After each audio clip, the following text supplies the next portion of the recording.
Hi, everyone. Welcome to the Kill the Unknown podcast.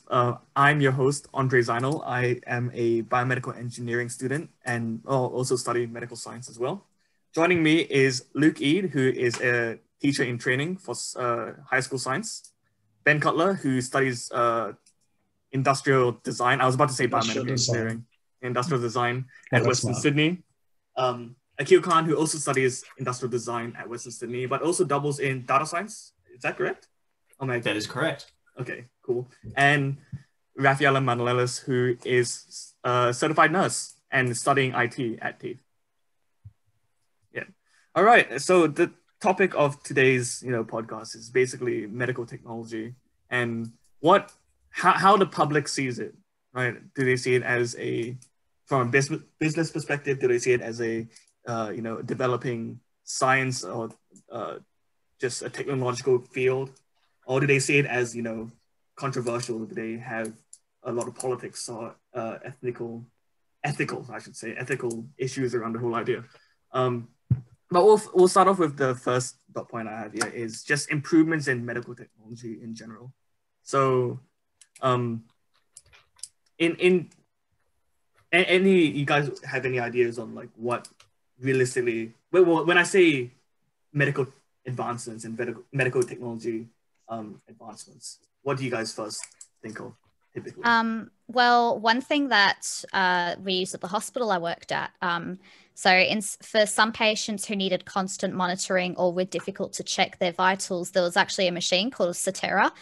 When it did work, you hooked it up to the patient and it monitored literally everything except for temperature, which was the easiest thing to check for majority of patients. So for like post-op patients or confused patients, depends, but it made our job a whole lot easier. Yeah. And it's just amazing how you can get that stuff done automatically now. For sure.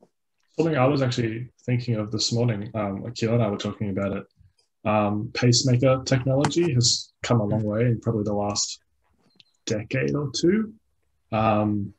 I know my grandmother, she's got a pacemaker, and for her to get a checkup now, the doctor basically sits at the office while my grandmother's at home, and all of the data from the pacemaker can just wirelessly be sent to the office. Whereas like previously, it's either you go back in and you get the pacemaker removed to get the information off of it, or you've still got to go in to get like a kind of near field connection thing, kind of like a phone, just kind of like placed near the heart. And that's how the data gets received. So like that's a lot less invasive now. So you don't have to get cut open and re-stitched up every time you want to get information off the pacemaker. You can just kind of go to the shops or live your daily life and the doctor's in the office checking for you. Yeah, along what Ben was just saying, because he and I are working on an assignment which vaguely concerns kind of medical tech and well, not just physical health, but also mental health. And so we've been like researching into different emerging medical tech. So like you were saying, the pacemaker stuff and all that. And pretty much just like, especially in a time of now, like, COVID pandemic, we can't go anywhere. The emerging, I don't know if I would necessarily call it medical tech, but the emerging kind of tech and stuff that they're bringing out for even things like remote therapy and things like that. Yeah, that's some really interesting tech as well. Can I just touch up on that quickly? So as a personal experience with the telehealth and all that, that has been a huge help since I moved to WA, and I've got my own mental health issues. And while I was still looking for specialists here, like being able to still speak to my specialists back in Sydney was a huge help with that. Just got the webcam, microphone, headset. That's it. Really easy. I think now in terms of the pandemic, and we're going to be bringing this up a lot, so hold on to your bloody hats for that. But I think just not just the awareness of like health in different like areas, but more so getting accessibility to medical care, like not just maybe a physical checkup, but also just, again, mental health. And I understand that you, Raf, has had issues with mental health. Luke has had similar cases in that respect as well. You've dealt with people who've had medical health issues. And I feel like it's just over time, the more exposure to, different, how do I explain it? The more exposure we have to different diseases and ailments we have, I think it just opens up the possibilities in terms of development, right? Luke, do you have there is anything to actually say? something. Oh, No, continue. I was going to say there is just something that I just remembered something I saw the other day. Just because I was personally just researching, cool new things that I could do with my VR headset besides playing games, and I actually came across something that was people who are disabled, so normally paraplegics and things like that. They have they put on a VR headset, and there's some kind of, I don't remember what it was exactly, but they have some kind of like other thing stimulating their muscles, and within the VR headset it can actually, like, while they're in recovery, it can actually give them kind of the simulation to the best of that current tech of feeling like walking again. And there are other ones where like people use VR and AR and things like that for cosmetic purposes, but the one I found really interesting was the paraplegic one and people with other disabilities using VR tech as like a healing process. Surgeon simulator. Yeah, no, not surgeon simulator. No, that is a pretty hectic game, but yeah. Luke, yeah. Yeah, no, I mean, as being involved in teaching for this year has been really interesting because especially during, I had a practicum placement at a Galston High School, and we didn't even know if the school was going to stay open for that entire term because everything was so on the fence, and they really struggled with the move to technology because the local school, the one that I work at now, Cherrybrook Tech High School, obviously they were much better off, well equipped for the move to tech. Yeah. Most students were okay with it. But out at Galston, where it's a heavy rural and trade-centric area and demographic, it was a lot more difficult for the students to move over to the tech. So I think continuing advancements in that sort of tech and interconnection department will benefit everyone in the long run. But speaking more broadly in terms of medical advances, this is less a direct and more an indirect one, but CRISPR, I've been keeping my eye on that closely because that is so interesting. Yeah, it is very interesting. The advances of that is, I'm not going to say slow, but it is gradual. It's not to say that they're focusing a lot of manpower on CRISPR, but also just like the research is continual. Right? I would describe it as careful.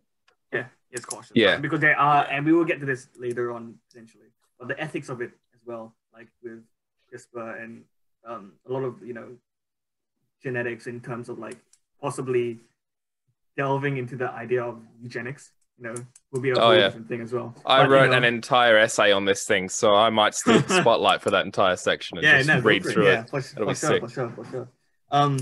But yeah, so I think going back to what Akil said, which is a very interesting point. Virtual care, and virtual. Virtual reality. Having that virtual reality, virtual environment is really useful. They're using virtual reality to do things like surgeon training or even remote surgery. Right now, with the introduction of 5G, now we could get around about 2 gigabytes of data per second for downloads. Like that's like where it caps off. Yeah, it's super fast. So they can do like remote surgery very, very well, essentially. It's a huge possibility that that's going to be a big thing in the future. Really? Oh, sorry. You continue. I was about to say, I've got to stop clicking my pen. I do that when I'm thinking with a lot. With remote, so I've got 2 points. With remote surgery, the only thing that would really be, like with those sorts of speeds, the only things that would actually be, what's the word? A barrier would be the delay. So say the delay between you guys, it would only be a few milliseconds, whereas from me to you, it's more like 60 to 80 milliseconds. So you still wouldn't be able to have doctors from overseas doing it, because like from America, it's more like 200 to 300 milliseconds. So you still have like that 2-3 second delay. But for more local things, it would work. And also with, oh, sorry, you go. No, you finish. Sorry, I thought you were done.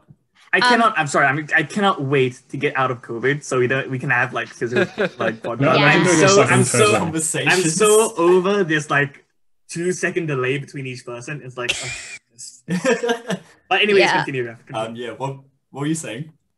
So this is also with virtual reality, going with mental things. So one thing that I've always, like before this started becoming a thing, I'd always said it would be great for some things to, I don't know, I've forgotten what, but it would be great for some things like both mental and physical rehab. So like what Akil said with the paraplegic patients and quadriplegic patients, being able to even just use electronic signals to simulate those muscles. Like I've always thought that it would be great for physical rehab. Like over the past few years, I've been thinking that, and even for mental rehab. So trying to get used to situations and things like that. And another thing that I recently thought of would be for dementia patients. A lot of the times, reminding them of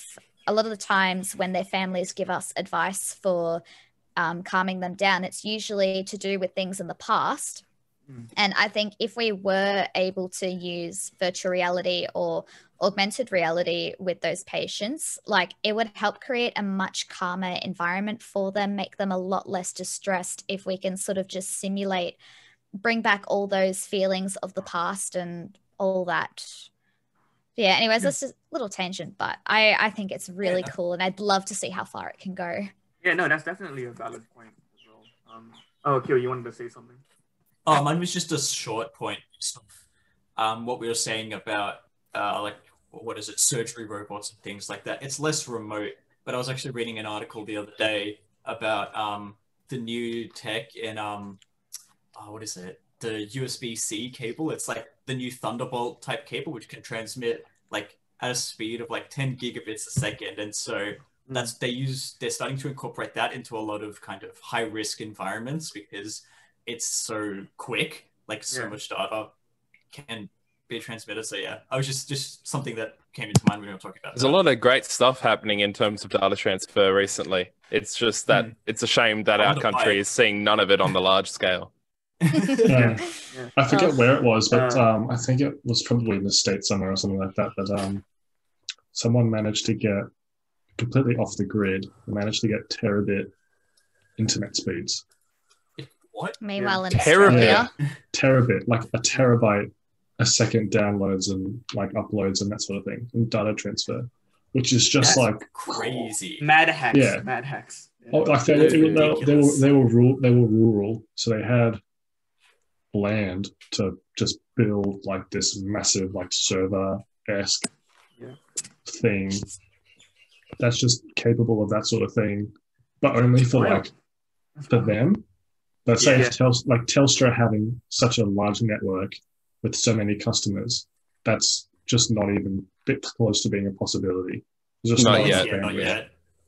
No, not yet. Probably not for a long way for Australia. The closest you have in Australia is like in Geelong and Ballarat, where IONET owns the cables, and they can get ridiculous speeds there. I think now that we're essentially going to this third industrial revolution, where our form of communication is Internet of Things, right?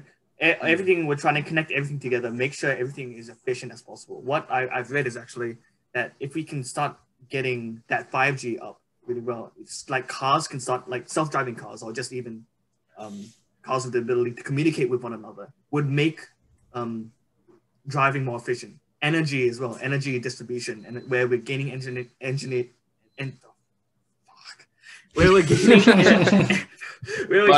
engineering. Where we're distributing this energy and we're sourcing this energy. If these like coal power plants or like wind farms, solar solar farms essentially can communicate within one another. We can distribute the energy more efficiently. But this can also go in terms of medical tech as well, right? Data of patient health, storing of this information is super useful for like doctors all over the world. For example, and this goes into one of the issues that we see, the data between patients may not be fully communicated properly between doctors. And even though we have a whole database of, this patient has a history of this has a medical history of, diabetes, yada, yada, yada. This is what past surgeries and such. Some of the times this information don't get carried through like efficiently enough. You know what I mean? It causes a few. The only time you'll see it carried efficiently is when it's all in like one building, like in the hospital. For long-term patients, you will have people floating between different wards and having different procedures. And where I worked, everything except the med charts were online. Then if we needed urgent communication with doctors, the team leader had a phone that we could text or call the doctors with. So in that hospital, having everything online worked pretty well. And in I'd say in the year that I was there, I'd only seen the system go down once, and it didn't happen to everyone, just a few people. So it was pretty good.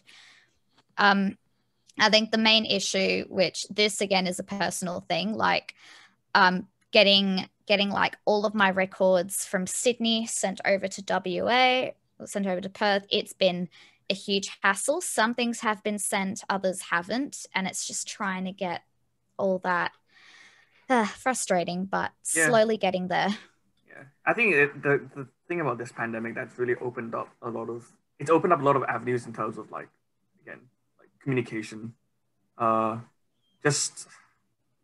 think now that there's a silver lining to all of this, right? We're communicating better.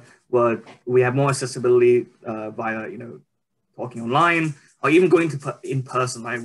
We can restrict in person. What's the word? Just face-to-face interactions between a person at risk versus a high-risk occupation, right? Which is really good. It's forced the redistribution of resources and focus, and that's what it is. It's not that we didn't have these technologies before, and it's not that they were bad before. It's that now we're being forced to use them and forced to improve them, when before they weren't as high on our priority list, and now we're realizing how important they are. I think that's what that comes down to there. I agree. All right, let's move on to the second dot point here. I mean, we've kind of talked about this a little bit. Some of the issues you see in medical technologies, like not maybe just communications, but also actual medical technology that you feel that can be improved on a lot. Do you mean like specifically like technical issues, or like not technical issues, like in general? For example, like implant failure, right? The implant failure has been improved a lot, but there are still cases where, for example, one of my mates had his foot broken and had to get pins stuck in him. And the pins broke halfway through the lifespan, and he didn't realize. He felt a sharp pain, but he thought it was because of the because of his in the injury itself. And he didn't realize for like a week until he went back and checked, and he was like, it broke, and it was actually puncturing one of the muscles or something along the lines of that. So that's not good. It's not good, right? But in terms of that, like anything you find that is still like needs to be looked at and maybe needs a little bit more focus. Well, there's still a big like people are getting misdiagnosed. Is that the word? Yes. Misdiagnosed. I was watching a video yesterday that I think Luke sent or something like that, which kind of went into the differences of homeopathy and like Western science and Western medicine.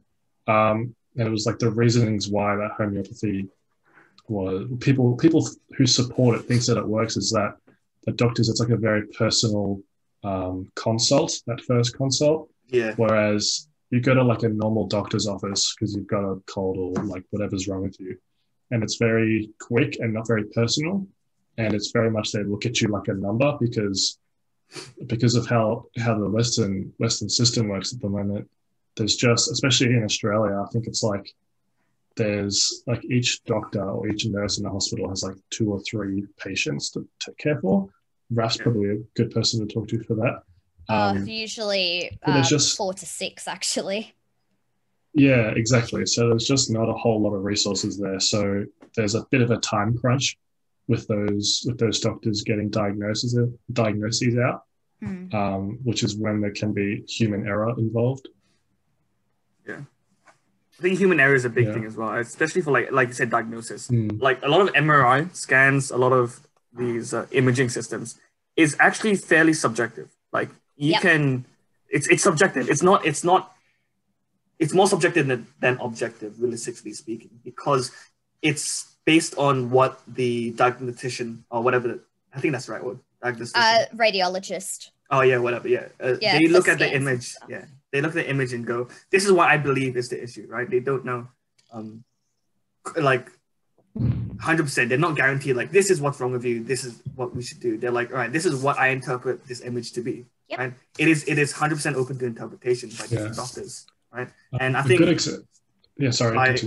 Yeah, I think by like that is one of the fields that is really important that I feel that people should look at, like improving diagnostic tools, not just to make it more accurate, but to make it more clear to doctors, saying like, all right, we're looking at this image, we can clearly see and we can clearly outline this is what's wrong. Obviously, still be open to interpretation, but there'll be less variation in what doctors will think. Usually, but yeah, I've gone through a good that. example of that is my brother fractured. Probably think that he fractured his ankle last term. He's still in a boot actually, and he went and he got an X-ray, and the X-ray showed that there was no break anywhere and no fracture or anything like that. But then he went to a specialist, and the specialist said, "Oh, I think it's a green stick fracture, and it won't show up in an X-ray, but it'd show up in an ultrasound." So then he's getting treated for a fractured ankle. Yeah. So it's like you said, that whole imaging thing is open to interpretation. So it's kind of like, well, you're looking at an image of his bone and there's no breaks in the bone, but then somebody else says, "Oh, but it wouldn't show up in that; it'd show up in something else." Yeah. So now we're treating you for a break. It's just like, the reliability and interpretation could probably be improved on. Yeah, that's where you've got to, as difficult as it sounds, you've got to find a good GP and a good specialist for that stuff. Like I was in hospital twice in 1 month for my ovarian cysts relapsing, and neither of the visits the doctors said, "Oh, nothing's wrong, we can't see anything," when you can clearly see, that's something that's easy to notice. You can clearly see something's wrong. And something else, I think it would have been 2 years ago, 2.5, 3 years ago, actually. I had something else, also lady issues, that it wasn't too clear on the ultrasound, but there was something that was abnormal, but the radiologist just didn't note it at all. Like, even if you don't know what it is, you can still say, "I've noticed this, I'm not sure what it is." Because as soon as I went to see my specialist, he noticed it straight away and said, "Look, it's likely this. It won't fully show up on an ultrasound. This is just a sign for it." And then that was 6 months after that was a year after I had that ultrasound, actually. So I was in so much pain, so nauseous for a year longer than I had to be. And I'm going through that again just because of radiologists interpreting things differently. So it's human error is really the worst thing with this technology. The technology is great.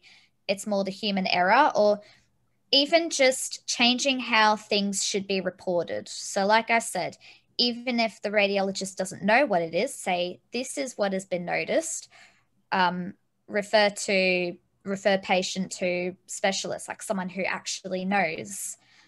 Like, it's frustrating. A lot of people have had late diagnosis for things, been in pain, or just ill for longer than they've had to because of this stuff. Sorry for that tangent, but we just need those medical pods from whatever that Matt Damon movie was called. You just kind of line the pod, and it goes, "Oh yes, no, was it like Elysium? Was that Matt Damon?" I have no idea what you're talking about, Ben. I'll be honest. And like there's like a little pod. Look it up. You line this pod, and it goes, "Oh yes, your rib is broken," and then it just like. Do you mean downsizing? Oh, and it isn't when you sit in the pod and then like they scan and then they fix you up like automatically or something like that. Okay, I think I know what you're talking about. Yeah. Okay. It's Elysium. I just looked it up. Okay. Okay, yes, I was right. So it's not like we bought a zoo or downsizing or something. I was thinking downsizing. Downsizing, yeah. That is other Matt Damon movies. Matthew Damon. Oh. Do you have anything to add? Keel, Luke? In terms of issues, not really. Basically, in my just general sphere, because I don't have a lot of interaction with like medical tech. In terms of like the technical aspect, anyway, being a designer. But alongside with Rafset, a lot of what we get as designers, there's human error, but there's also like, if it can't be intuitively used, that generally means it's designed wrong. I know it's specialist equipment, but even still. No, you're right. There needs to be a barrier between, is it intuitive enough for the general to use, but also for specifically specialists, right? Yeah. There has to be like a balance. Like it has to be clear. Yeah. Of course, I'm not going to be able to use an MRI machine, but I think the design of it needs to be intuitive enough for someone who knows how to use an MRI machine can use it without struggling. Yeah, I've used genetic tools before, and I'm meant to know how to use genetic tools, but some of them are just designed with UI so terrible that I cannot figure out what anything means or what anything's supposed to do. And I imagine that's going to be the same across disciplines, because design goes into a lot of public things because that's where the money is, You're not going to get as much money for designing things for specialists. So I think there just needs to be more attention to that. Maybe some sort of grant system. I think the best example of something that was designed intuitively is the defibrillator, because you see them everywhere, and the thing will give such easy instructions that someone who isn't trained in it can do it. I feel like they beep and useful. They beep and they pull up text on the screen, don't they? They literally tell you exactly what to do. Yeah. And if you know that's good design. And if the person has a pacemaker, it'll tell you. It'll show you what. I don't know if it shows you what to look for, but you can see if someone has a pacemaker, and if they do, it tells you to put the one pad on the side, not on the heart. Yeah. I think like for something as high risk as a defibrillator, I can never say that word correctly, by the way. I'm just going to call it a defib. Defib, yeah, I'm just going to call it defib. Yeah. For something as high risk as a defib, I think design has to be super intuitive, whoever's using it. Like, so user design is super important. Ben and Akil, would you describe this idea as ergonomic? I would definitely describe it as ergonomic. The buzzword of the design industry, ergonomic. I hate it.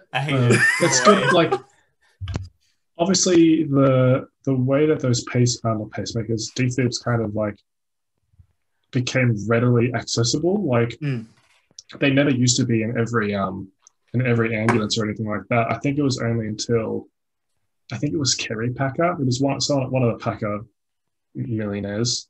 He had a heart attack, and the ambulance that came to him just so happened to have a defib in it, and that's ultimately what saved his life. So then he, because of that, he went, well, they should all ambulances have a defib, because it saved mine, it'll save somebody else's.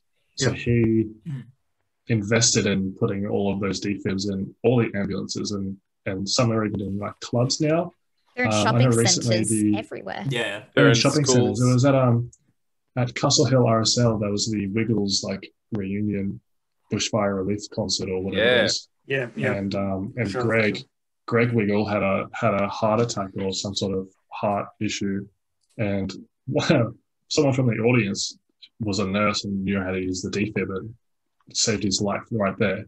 So just having access to those sorts of tools like quickly and easily would also be a big plus. Like, what other things are we maybe not, like, are we maybe missing out on because they're just not as readily available? Yeah. And one of the highest causes of death in Australia is because of heart issues. Cardiovascular disease is really high up there. Like it's one, if not first, right? If I'm not wrong. I'm pretty on sure the it's list first, of yeah. yeah. Oh, think it is fact first. check you. Yeah, in Australia at least. Yeah. So like heart failure is nothing to mess with. And a lot of people don't know this, is that you can't use a defib if the heart is stopped. You gotta manually perform CPR. A lot of people think you can shut on defib if the heart stops. If the heart stops, you cannot restart it with electric shock. You have to The defib is just to give it a better like beat. Normalize You've got to have at least a weak pulse. Yeah. Yeah, coronary heart disease is by far the leading cause of death in Australia. Which is a Also shame fun- because it's somewhat avoidable. Like that comes to like diet and all that, but yeah. Also, fun fact with CPR, you just reminded me, you don't actually have to give the patient breath. Yeah, they changed that recently. Oh, Yeah. is that true? Yep, Yeah. it's true. That's what they taught us last year at our first aid course. So Unless they're from the water, isn't it? Yeah, unless they're like choking or like there's like they physically cannot breathe, then you do like breaths. But in general, like heart attacks, you just do CPR. Yeah. Because what you're doing is you're just pretty much simulating the heart beating so it can still bring the blood around.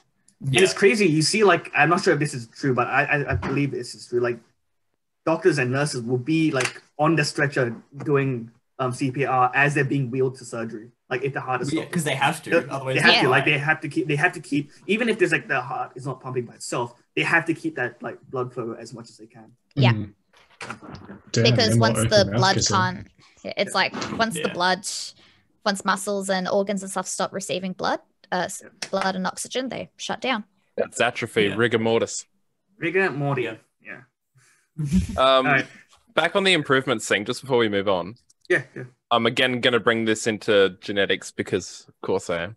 But something that I've been looking at very recently, in fact, was genetic screening. And this has a lot of moral issues with it. That's a good transition, actually. In practicality, whole genome genetic screening and looking for, in lay speak, well, I mean, normally I'd call them SNP, single nucleotide polymorphisms, which is basically just little changes in your DNA that mean that you've got a certain trait. So if you've got a T somewhere instead of a G, it might mean that you have an increased 15% chance of contracting a certain kind of cancer, right?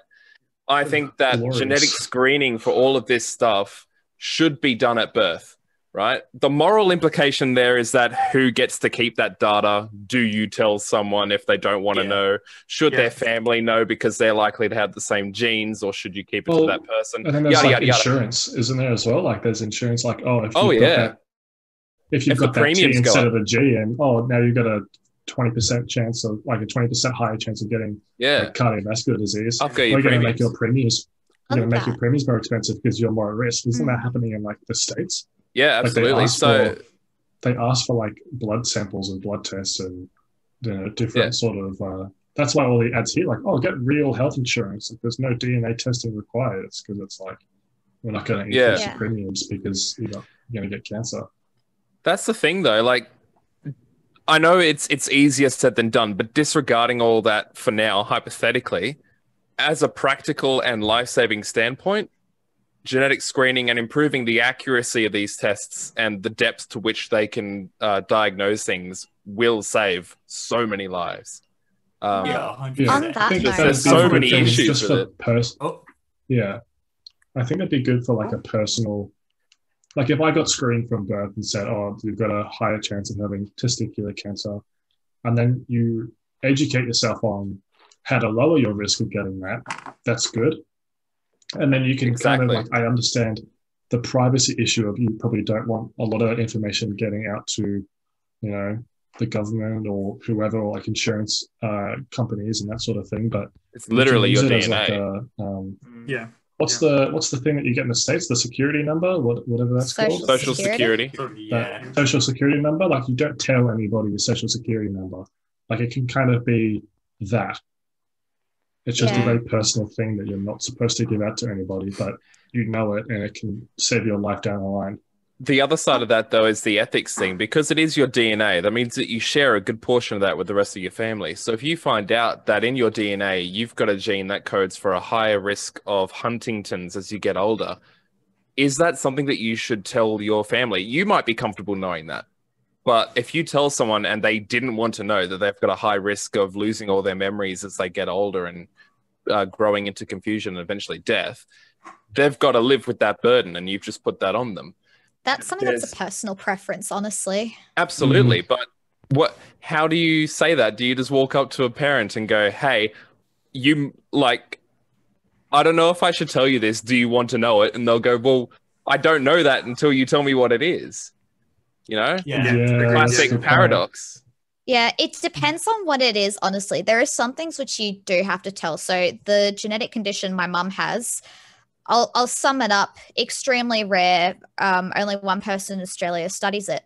If I have it, which I won't find out until I can go back to Sydney, but if I have it, then when I want to have kids, it's something that I have to go through IVF, and we have to screen the embryos for, because it's not something that they want to pass down. So that's also a matter of ethics, because you have the pro-lifers and the pro-choicers. What if you, sorry, bringing it up already, but it's like, what if, like me, like my mum, and possibly me, and actually that's the thing, if my brother has it and he marries a woman or has kids with a woman, that woman has to go through it as well, and she doesn't even have the gene.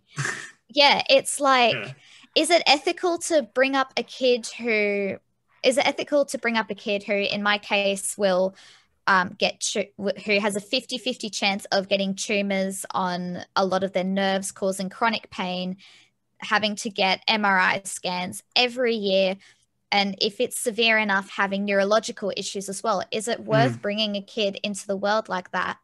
And like, it also needs so much specialist treatment, because again, only one person in Australia studies it. And this also depends on like social status and things like that, social class, age, where you're bringing up the children. Culture as well. Culture, exactly. Like if there's a stigma of bringing a kid into the world with a disability, and I know that a lot of Asian countries go through this, that China, India, few places in, like just the Southeast Asian countries, that a kid with disability is like, as bad as it seems, is looked down upon, rather than looking at it like a not normal human being. And I'm sure that's the case with a lot of cultures in the world, not just the Asian ones, right? Obviously, there's a whole idea of like, if it's your own child, you love it, and you want to care for it as much as you can. But some people just struggle with the idea of having a child that isn't per se normal to them, right? Their idea of a normal child. And my parents struggled initially. Yes, right. It's strange to them. People have this perfect idea of having a child that is abled, a child that is has no existing conditions. That's what my brother was. and that's becoming increasingly rare now. The more we have drug resistant germs or bacteria, the more we have allergies. Like allergies are now picking up a lot more now because of germ theory and all that. But I feel like it's now also eliminating the stigma behind a disabled child is a child not willing to have. But again, it depends on where you are and how you personally believe. Culture is probably one of the biggest things, because working at Cherrybrook Tech, where I am now, I'm a student learning support officer, which means that if students are having learning issues, I go in and help them out, basically, or at least free up the class from the teacher so the teacher can help them. Regardless, a big thing is that we need funding to do that, because we get basically, my boss pays me because he can afford to pay me, but he only gets given a certain amount of money to pay his staff depending on how many students need help. Yeah. The thing is, to get those students help, he needs to apply for funding, and to apply for funding, he needs to go through the parents. So there are so many students that we're helping but can't really give any resources to, because the parents are saying, no, there's no diagnosis, they're fine. When clearly there is something wrong, and they don't want the stigma of having a child with any sort of diagnosis. And that's a huge thing. I hate to generalize, but it's a huge thing in the Southeast Asian communities. Yeah, no, I can agree with that. I can agree with in that. Indian communities, it's a massive stigma there. It's like it puts them on a lower class level. It's like, oh, we are less successful than other people if my child goes to therapy, and it's something that they can't, like, it's unavoidable. Like, if they need therapy, that's not their fault. Like, it just happens, right? It's a stigma of like, oh, you can depression is something you develop over time. Depression is something that you get from other people. Like, it's exactly right. It's contagious. Like, some people generally think that. I'm like, no, it's just how some people are, right? It's the mental state of some people. Of course, it can be like onset, or it could be like acute, right? I mean, and I think of course. Yeah, it's honestly, it's brought on by both. Sort of thing. Sorry, you go. No, that was just my comment. There's a family history of like that sort of thing. Like, if my father, for instance, not that he does, but say if he had like a depression or anxiety or something like that, that would make me and my siblings more likely to develop those same things. Yeah, it's the nature versus nurture argument. Honestly, both of those come into check. Even with things which are more chemical imbalances like bipolar, it's widely agreed that it's a nature and nurture thing, based on like the severity of it and how well you cope with it. Borderline personality disorder, that is definitely nature versus nurture. Nature and nurture. So yeah, it's genetics, and it's like your upbringing, your environment, all of that. I think the general consensus right now is that genetics are more a predisposition, especially when it comes to mental health. Genetics provide you with a predisposition, but depending on how you've been brought up and the your nurture, will depend on whether it comes up at all, how bad it comes up, all of that. So, for example, on my mum's side, pretty much my mum's mum, my mum's mum, and my mum have all had a history of mental health issues. So there's been dementia, depression, anxiety through that. So I've picked up a bit of that, but it's largely gone away now because the nurture has changed, right? I'm not saying that I only got it because it's run in the family, but it does set up a precedent. And that happens for a lot of mental health issues. And that's just the way it works. It's not going to be, if your dad had it, I'm sorry, you're just going to be sad all your life. It's more like if your dad had it, you may be put at a disadvantage where you're going to take things more seriously and the imbalances will occur quicker. Yeah, and then it's how like your environment deals with it. So my parents love them to death, but they didn't quite know how to deal with like my emotional stuff, which I've had ever since I was a little kid. And then you combine like a bit of emotional invalidation, my brother sort of making fun of me a bit. I still love you, Tucky. And all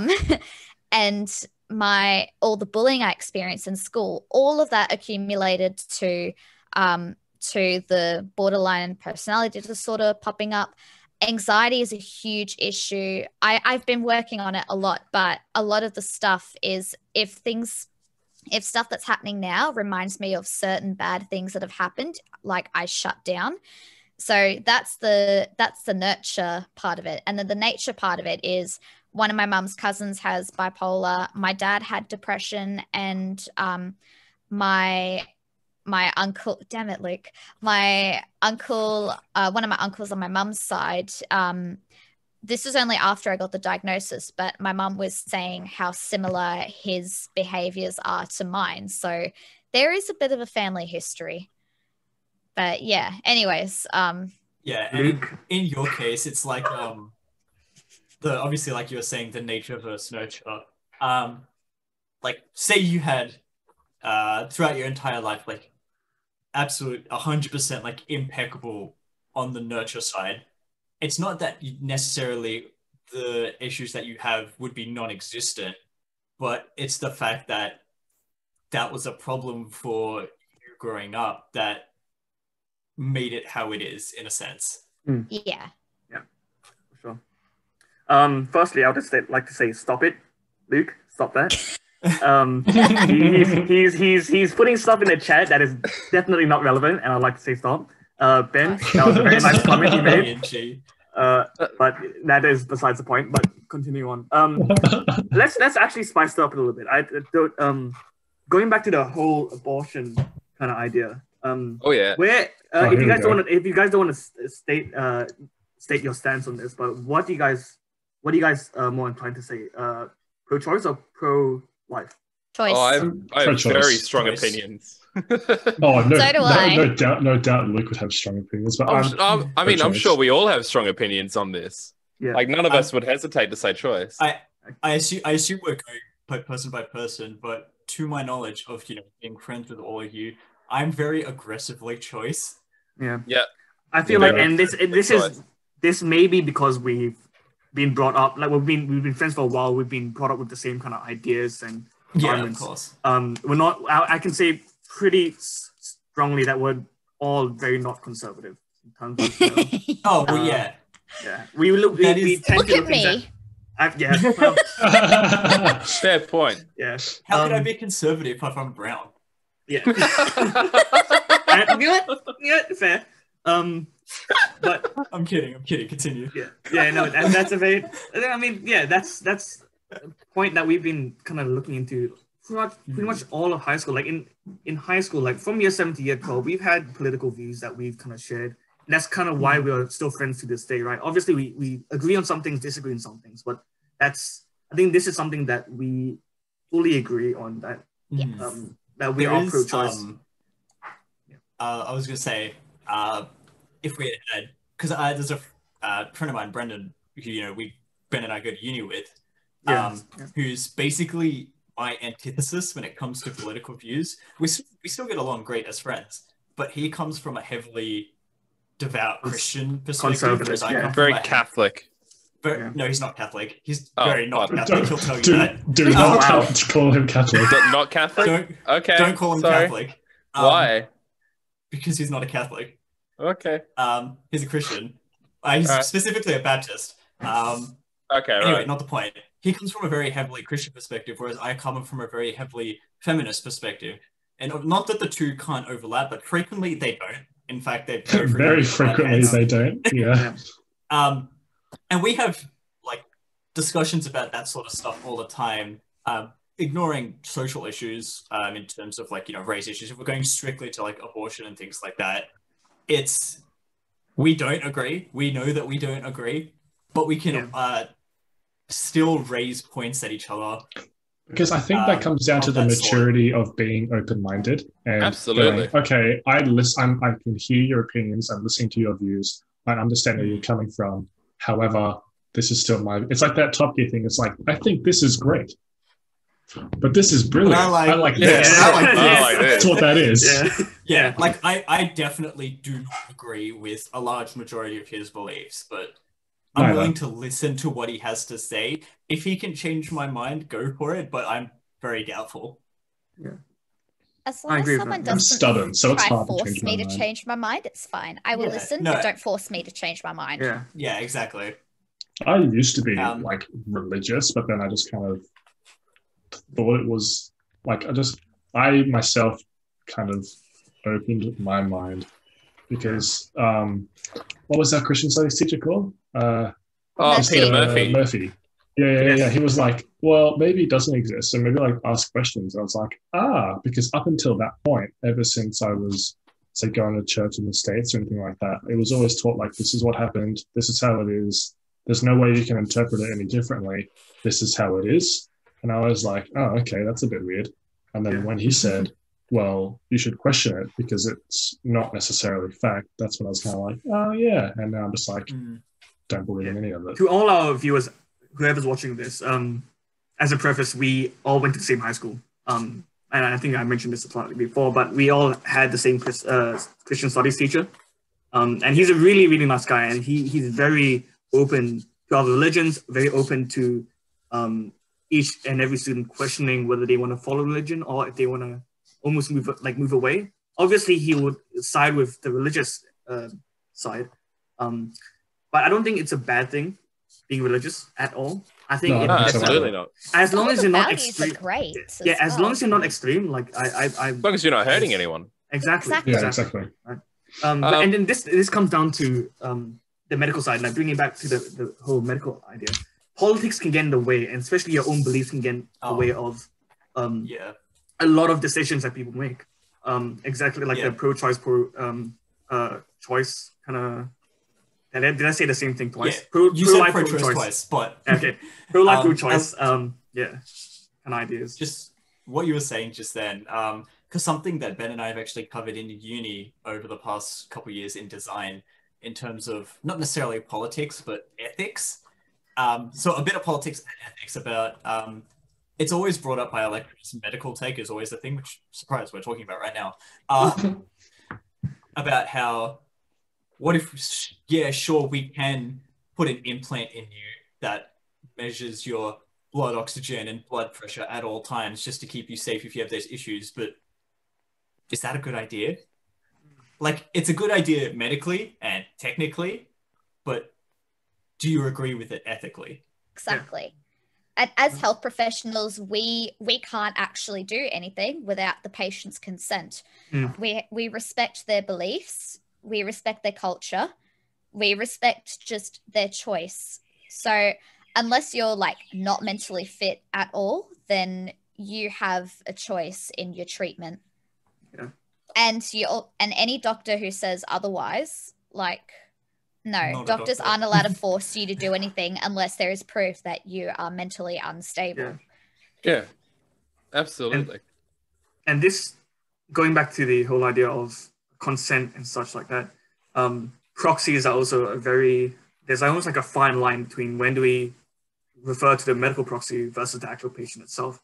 How do we determine whether the patient is of sound mind to make a decision? Because sometimes, especially this comes to things like DNRs, like do not resuscitate ideas, right? When is it acceptable, and is the protocols sound enough to say that, all right, this person is in a sound mind to say, all right, he does not want to be resuscitated if complications happen, or do we refer to a medical proxy? Yeah, that dog agrees. I'm surprised mine haven't gone off. Yeah. So yeah, Raf, because you worked in a hospital before, what do you stand on this? Well, things that sort of, it really depends on what's wrong with the patient. Like if it's a young patient who has barely anything wrong with them and they say, I don't want to be resuscitated, that's something that would be questioned. But if it's an elderly patient, like that's fair. And on the palliative ward, like if there is a patient who is end of life, like why would we have the do not resuscitate? And there are actually some families who, even if their loved one is unresponsive, they still want them to be resuscitated. So and sometimes the families are the people who make the decision, and it's a really tough thing. But usually in those cases, like with grief, we get a social worker to speak with them about it and explain why we think it's a good idea. It's still your choice, but then often it comes down to if we resuscitate them, what's going to happen. Like one example, a patient who was already they were terminal but not end of life. They suffered a stroke, and from there it was end of life, and the family just couldn't accept that. So they had social workers coming in and saying, look, even if they do get resuscitated, what's going to happen then? Like they're not going to be able to live a full life, and they've already lived a long life. It might just be worth to keep them comfortable so they don't suffer as they go. Yeah, palliative ward is difficult with that. Yeah, but a lot of families. It sounds tough. Yeah, a lot of families, they do when you bring that point, they realize it's going to be selfish to just keep them alive. So then they speak with the doctors, the social workers, the nurses, and pretty much what we do is the patients will be highly medicated. However, this will sort of stop them from feeling the pain, and it will keep them calm and all of that stuff. And then it gives the family time to sort of bring things say together. Goodbyes. Yeah. Without leaving the patient suffering. Exactly. Yeah. And that raises a good point. Should euthanasia be a thing? Should there be an option? I think it should as well. Yes. See, this is what I was afraid of when you asked us specifically to come into this podcast. We all have the exact same political and social views. That's how I agree. Yeah. I also euthanasia should not happen. I also agree euthanasia should be allowed. But we're all open to discussion about it. That's the difference. We don't just say, yep, okay, end of story. Yeah. I know, but I think my point is that we're not going to contest each other's beliefs is the point.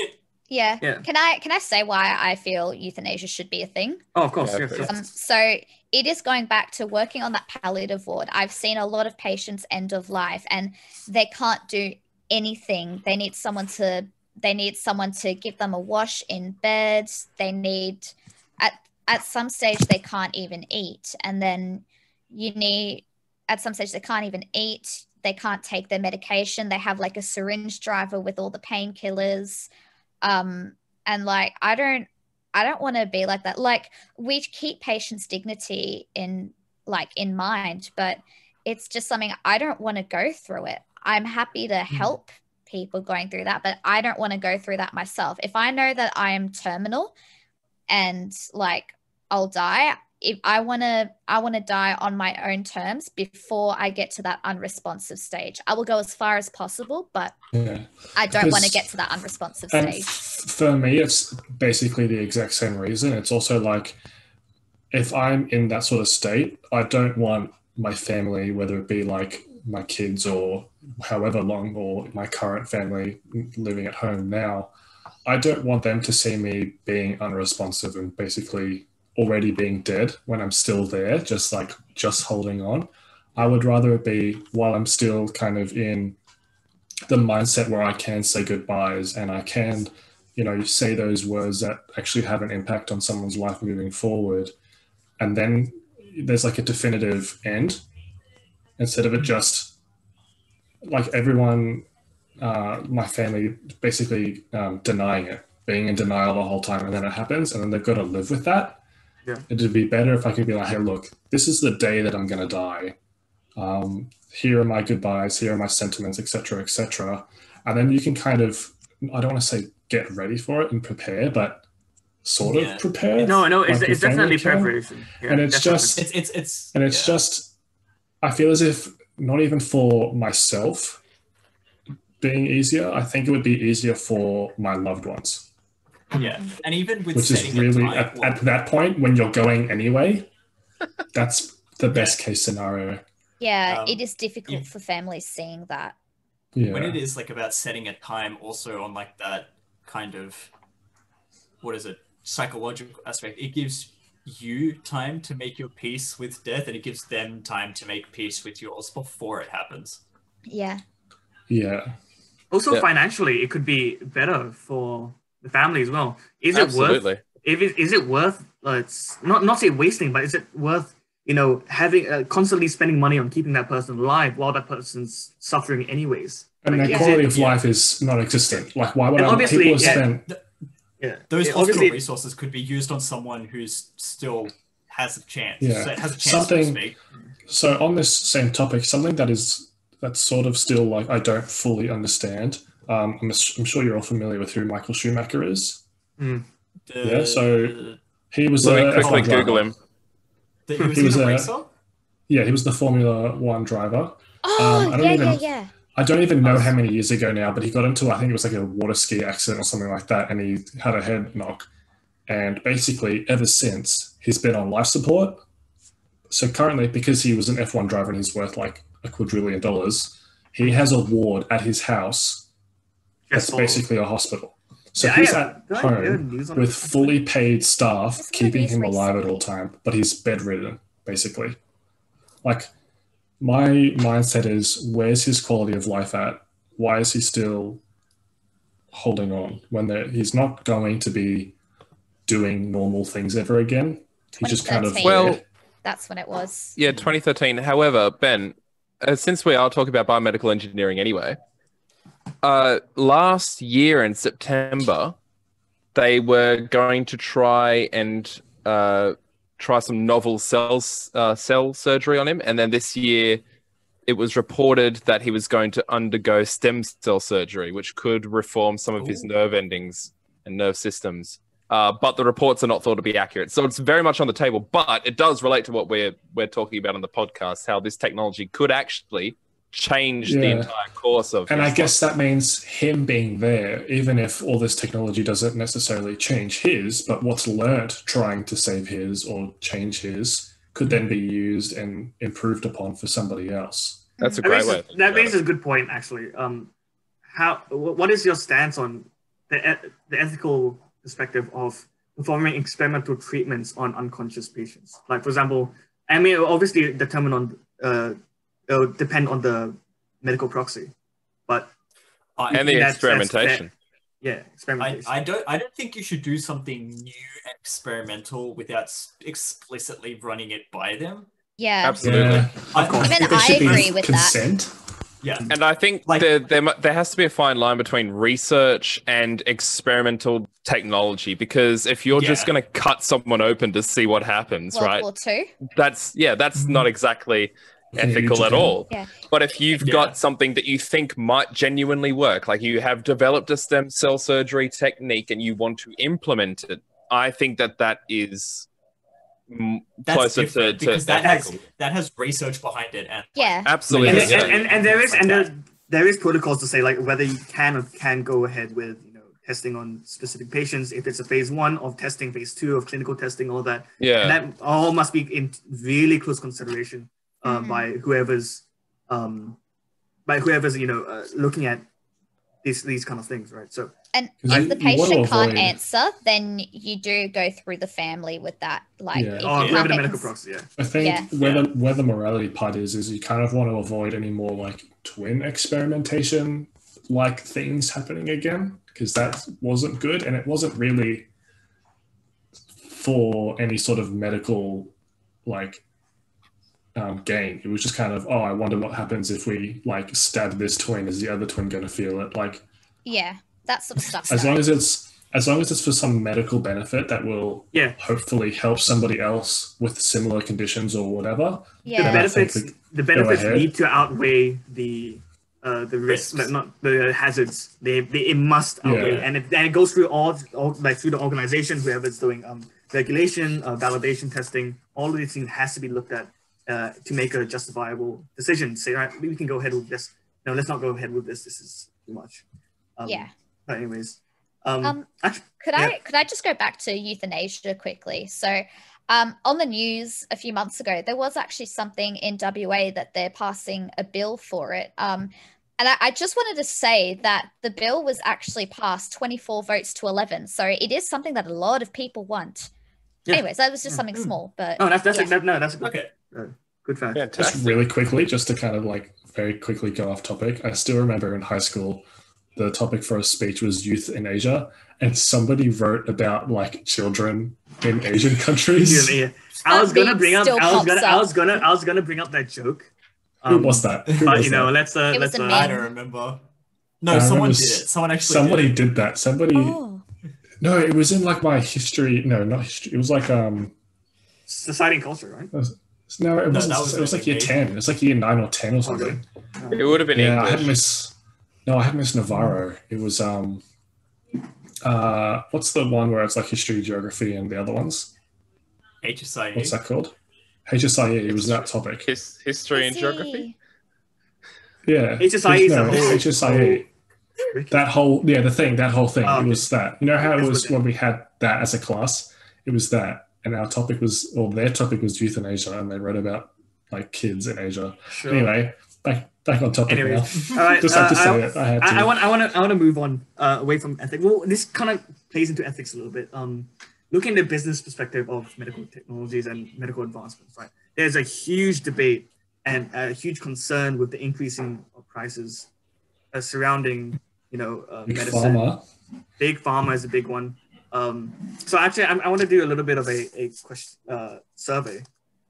Quiz on what you guys think of some certain prices. All right. So I'll start off in. I'm going to ask you about the costs of certain devices, and I'm going to ask you the price in Australia and the price in the US. Okay. Can I ask quickly? There we go. Yeah.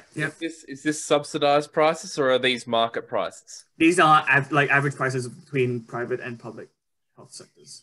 Also, I just want to say, even if even if I know what a price English, even if I don't agree with the price, I will say for a fact big pharma is not a thing. Anyways, let's continue. All right. Okay. So I'm gonna. Okay. So first off, start off with an inhaler. So how much do you think an inhaler? If you know the price, don't say anything. But what's the price of an inhaler in Australia? Average around. Are you talking just the Ventolin, or are you talking the entire device? Like Just- the blue one, like that asthma people have? Yeah. So like the Yeah. generalized inhaler. So this is gonna be Ventolin. This is gonna be for salbutamol. Bunch of other Yeah, things. so generic or 20 brand. bucks? Yeah, brand. I'm going to It's like- say about $25. $45. I have no Yeah. idea. Just 45 bucks. I Guys- literally... For someone who grew up with asthma, no idea.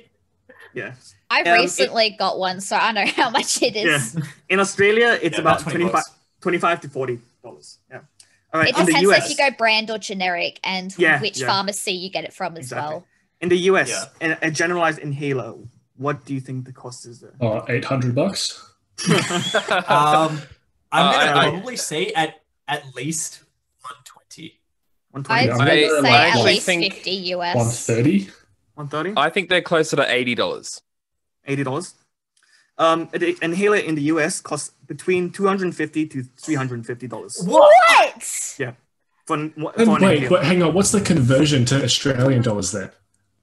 Oh, it's high. It would be high. So that's like a that's lot. like what, like It's like $500 bucks. $500. So Yeah. I was actually close with my guess of $800. Yeah. 300, 250 US at the moment is 350 Australian. That's ridiculous. It's crazy. Jesus. Yeah. All right, moving on.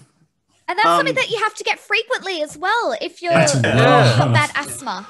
What All the right, hell? Oh, moving imagine on. having diabetes over there. Having Alright. insulin. Is Twin- insulin one of these? It's not, no. Oh, well, not really. Okay, so Okay. twin pack of EpiPens in Australia. What do you think it is? Oh, they're still Oh. pretty expensive here. They're like I'm 240 pretty sure bucks or something, aren't they? they're either 300 or 500. No, in Australia it's I- only about. Oh, sorry. No, go ahead. Oh, I 150. was gonna Sorry. say 150. I was gonna say like 150. Like a twin pack? Yeah, twin pack, a double pack of EpiPens. I didn't think they were that Yeah, expensive. I know they're about like 70-ish each, so a twin pack would be close to 150. And remember two EpiPens in Australia is approximately only $38. It's actually relatively. 30 bucks. 30 bucks? Isn't Oh, that because it's subsidized. That's why. Yeah, it's I all forgot about about I was thinking of market subsidization. price. Yeah, because I Market remember price if you is like get 150-ish. if you just get the two, it's covered on the Medicare. But if you want a third one, that's when it becomes expensive. So yeah, sorry. Yeah. I should specify this. I think Luke was trying to get this out of me. If like what a customer or what a general user, the public has to pay for these. Yeah, that's what I was asking. Like, Okay, are we sorry, that's talking what you would pay for to buy it without What, any sort of yeah. government input, Yeah. or whether you would? Yeah. Okay. Well, I yeah, assume it's more 38, like that the sounds average consumer, what they pay. Yeah. Yeah. All right. In the Yeah. US, what do you think? Oh, twin that's- pack of EpiPens. I'm going to It's guess gotta be- 500 US. No, it's I got to be think- a grand each one, so $2,000. No, I'm talk gonna about say- twin pack. Twin pack. Yeah, twin pack, $2,000. Oh, I'll guess a grand for twin pack then. I'm gonna go. I'm not gonna go that high. I'm gonna go about 600, maybe 700. I Okay. was thinking 700, 800. Yeah. I think now the prices are like inflated in your head. 600 Yeah. bucks. 600 bucks. 600. Oh, Okay. 600 so for a twin off. pack. Yeah. No, but it's still a lot. Like considering Still a lot of money. 38. That is still Yeah. 20-fold. Yeah, pretty Yeah. much. Pretty much. Yeah. 840 Australian. Yeah. Jesus. That's dumb. That's beyond Okay. dumb. That's Alright. robbery. Cost of childbirth in Australia. What do you think? And this is a range. Ooh. It's a bit of a range. If Wait, you're in wait. public, free. Private, it would be a few grand. What, like just on the bus? If you're in the behind, Still if you're, gotta pay. On the highway. If you're you're behind at the local KFC park, So wait, KFC when you say the drive-through. cost, when you say the cost of childbirth, do you mean like all of the necessary costs in the entire time while you're in the hospital giving birth? Yeah. Okay. Essentially. It would be a few Uh, grand in Australia before private insurance. That's if you're going private. Public, Yeah. I believe it's nothing or next to nothing. I have no idea. I I'm have gonna no say- clue. Only few because I've hundred. had gynae This- surgery before. Yeah. That's I the literally only have reason. I have no concept of this in my head. Okay, I've never so- given birth before, so I don't know. Oh, I yeah. haven't even thought about it. Oh, that's true. Okay, so in Australia, it ranges between $2,000 to $10,000. Right? right? So that's $10,000. Yeah, in Yeah, Australia. it depends. I imagine That's that'd just be a really private big cover. baby. for private Private, it's hospitals, higher. private cover, and if you have complications, it would be Yeah. pretty And, expensive. And then $10,000. you want Yeah. to choose who you want as well. Also, Yeah. like C-section. Or like epidural Yeah, yeah. stuff. Yeah, What's epidural, it things called? like The that. epidural, the spine Yeah, thing? epidural, Yeah, where they that's do right. it in Yeah, your yeah. spinal cord. All right, in America. Oh, it's got to be like... you got to like remortgage your house to have a Definitely kid, not don't you? free. For people who are pro-life, it's definitely not free. I can say that. Is it like Um, 18 grand? 18 That's- grand. There's got to be... Interesting. There's an 8 in it. There's an 8 in it somewhere. 18,000. I'm Minimum. gonna go with. Oh, look, I have no idea what the number is, but I'm gonna trust your 8. So I'm gonna say 80. 80 grand. I'm just 80 going to say grand? 10 to 15 grand. 10 to 15 grand, Luke. Average. I'm thinking about the 50 grand mark. 50 grand. The most expensive is usually about 30,000.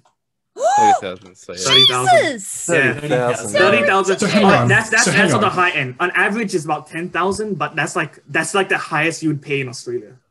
Who is Yeah. deciding, oh, I'm going to have a child instead of, oh, I'm going to go buy myself a sports car? Oh, and guess what? Yeah. And guess what? It's an extra $40 to touch your child after giving birth. Oh, they charge you to touch your own Yeah. flesh and blood? Skin on skin contact is an extra about $40 US. What the fuck? wow. How do they Well, charge for that? That'd be a liability thing, you know. If your skin's dirty or something, and then the child gets sick from it, they have to cover the charges for liability. So But, like, What's the it's- cost of a I dingo guess. takes your baby?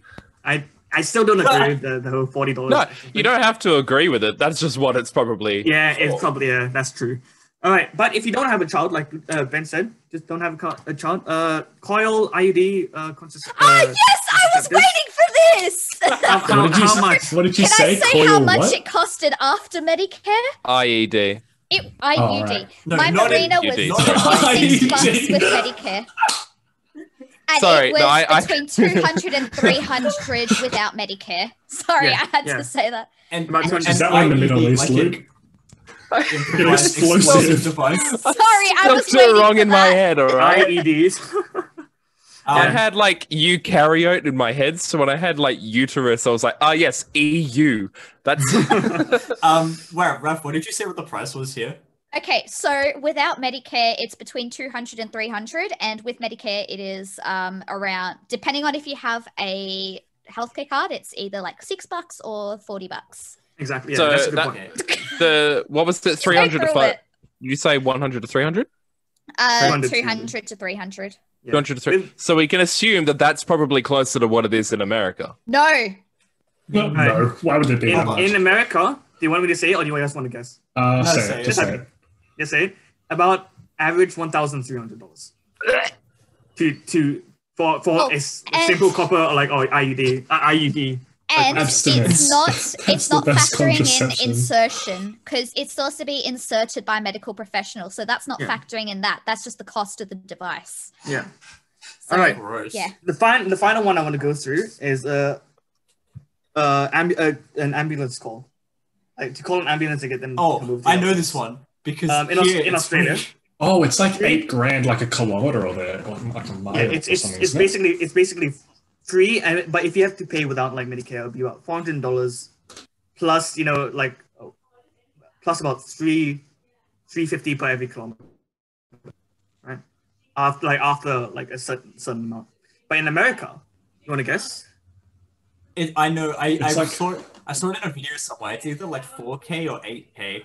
I've seen Yeah, it somewhere there in- as well. Yeah. And that's why people it's like use 6. Ubers to go to hospital. I've Yeah, heard they of it. drive themselves. It's like Yeah, $6,000. Actually it's about 2,500. But it's like you should not be paying $2,500 for an ambulance, like for transportation, like. Yeah, Yeah. imagine like you get shot because of course you're going to get shot. You live in America, and you're like bleeding from your abdomen. You're like, oh, I can't afford to go like Yeah, get an ambulance. So you call an Uber, and some bloke comes up, and you're just Yeah. covered in your own blood. You're like, This hey, is- can you this take is- me to the this is- hospital? the poor. You guys have Sorry, I seen don't those wanna get my you car guys have bloody. seen those credit card decline memes, right? You can imagine, like, you're in the ambulance and they drive you off to the hospital and then you go to pay for it and they're like, your credit card's declined. They just drop you back where they picked you up. Just take you back.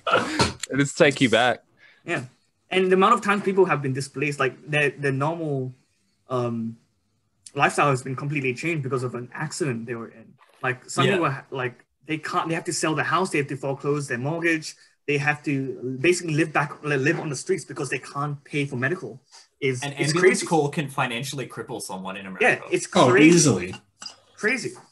They pay interest if you don't pay it on time, don't they? Yeah, something along the lines of that.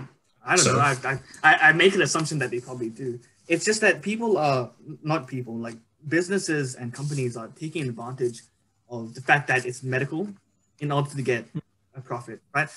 To make an IV bag takes like, it costs like $2 or something like that. But they charge like hundreds of dollars for an IV bag.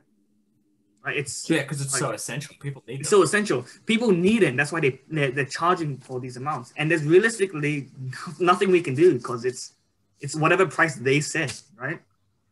And it's to me it's just like disgusting. Especially with like a kind of like a monopoly on that kind of stuff because they can do whatever they want. Yeah, 100%. And I think that's a huge contributor to why there is such like the big pharma debate over in America. It's because there's the lack of trust. Yeah. I will say now though, healthcare workers and pharmacists, they themselves do not benefit. If they benefit, then like my family wouldn't have been struggling so hard with rent having a nurse and a pharmacist in the family. Like it's more like the CEOs and like the higher ups in the companies that make that sort of medical stuff. But a lot of people in America think all healthcare workers are part of big pharma. Like bugger off. Not all of us are. We're just trying to earn a living, and we don't earn. And if they were, the nurse who just worked an 18-hour shift wouldn't be working at a bar that night. Yeah, exactly. A lot of nurses and like even though it's like pretty much a full-time job, they have to like find money to like they have to find like jobs on the side in order to like almost cover for a lot of the stuff they do. Like I know a few of my friends. And did you see that? Oh yeah. Oh no, sorry. I was just gonna say, did you see that thing where in a lot of those hospitals in America, especially during like the height of the outbreak in America, where because the company just wasn't providing, nurses had to go out and buy their own PPE. Yeah, that to me is ridiculous. Like it's a high risk occupation and you're asking them to get their own PPE. Like this is personal protective equipment. Imagine if they all got COVID and they were all out of action. How screwed would the states be right now? Well, what would happen is and what would happen is the companies would be like, all right, it's not our fault. You guys should have gotten PPE, even though the companies should have provided that. Yeah, but they'll just say, well, we told you what to do and you didn't do it, so therefore you're liable for it. Which doesn't make sense. There's a whole legal issue that is a whole different thing that I won't go into. But yeah, I feel like it's just like uncaring at this point. It's just such a shame that people have this mindset of, there is a pandemic. People are at risk. Let's charge them. Let's cut costs and let's charge people. If you look at it from a purely monetary standpoint, it's a great way to make money. It's a great way. It's a bit like the war. Like America technically, America the US loved the idea of a war because it made them a fuck ton of money. They gained so much money for that. It's also a political thing. It gets people into office during war times. That's why Trump's gone so well. It forces the market bottleneck. This is a less aggressive, but that's not even true. This is just a variation on war profiteering. Yeah, it's a war on disease. It's a war on disease. Kojima made a whole game about war and profit. If you guys are interested, Metal Gear Rising. Pretty much. Anyways, right, you're a gamer. We get it. All right, okay. Now this is epic. We get it. You're going. Okay, but that raises the point. Bottom text. Going to the whole conspiracies topic, Big Pharma. What do you guys think? What do you guys? What are your? And I know we may differ on opinions in this case. Raf, you said that you're not a believer of Big Pharma. I'm not a believer of Big Pharma. Like, and why do you say that? I say that because having like family members who work in the industry, like, we don't benefit as much as people think. Maybe the CEOs do benefit, but the whole like the what's the word for like the really healthcare workers. No, what's the word for someone who's too into something? Like extreme. The extreme big pharma things where every single healthcare worker is part of it. No, we're not. It's a massive Like, conspiracy. why would They're all lying to you. Yeah, it's like, Every why would time we I be think- struggling to get shifts if we had all the money in the world? Why would we be struggling to pay rent if we have all the money in the world? Why would I not be able to afford my bloody meds if I had all the money in the world? Like, seriously. Every time I think of big pharma, I always think of like the executives Yeah. and like the investors who own the companies that make these like medical technologies or drugs or whatever. I've never ever thought about it of like the nurses and pharmacists who are big pharma. I haven't trusted.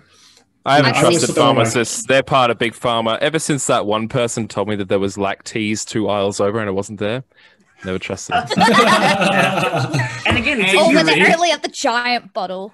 and it's a huge cultural thing as well. If you're surrounded by people who believe in big pharma and they're propagating that idea, you're more inclined to think that big pharma is going to be a thing. I think that the concept of big pharma, as in different pharmaceutical companies, at least the higher ups, like the CEOs and investors, are in cahoots. I don't know if that's the right word, to gouge the prices, but that's not going. It's not big pharma. It's just the 1%. Yeah. It's not the biggest big, pharma. It's only small big. It's But like by small big- to medium-sized pharma. I think it's Yeah, been but given still- the wrong name. It's not big pharma. It's just high-level corruption. This I is think a it's the normal same thing. as- It's well Yeah. documented. It happens Yeah. everywhere. It's It's not the that same as all these shopping at, like, companies Walmart are and like, stuff. While it is that 1%, that 1% ultimately holds all of the money and all of the power exactly. to And make that's the these problem. big decisions that then trickle down and affects the rest of us. Yeah, with that point though, it's the same as people who use Amazon, who use Walmart, people who shop at Woolies, Coles, like the really big chains. It's the exact same thing, except because it's with medical stuff, it gives it all a bad name. But people like will still happily shop at big chains and won't support local businesses. It's the same thing. That the thing like with big pharma is that like I don't want to shop at Walmart, even though that doesn't exist in Australia. Like I can choose to choose something else, but I can't choose when it comes to pharmaceuticals. It's because they're all like that. The only thing Like, you there's can no- choose is generics instead of brands, because it's the exact Yeah. same thing. You don't have to buy the Basically, big brands. Yeah. Get generics. But like, but besides like, can you name like a local pharmaceutical business, like a family-owned one? No, Near because they me don't there exist. is near me there is one. Yeah. the Oak Hill, the one down at Oak Hill. The I only mean, issue yeah. is they do charge exorbitant prices. Is that a That's the pharmaceutical only company thing. or is that a pharmacist company? Pharmacy. Pharmacy. Yeah. That's the Okay. that's the only So issue. that's different. I know, think but I'm it's talking a pharmacy. A I'm pharmacy, talking more like from a the-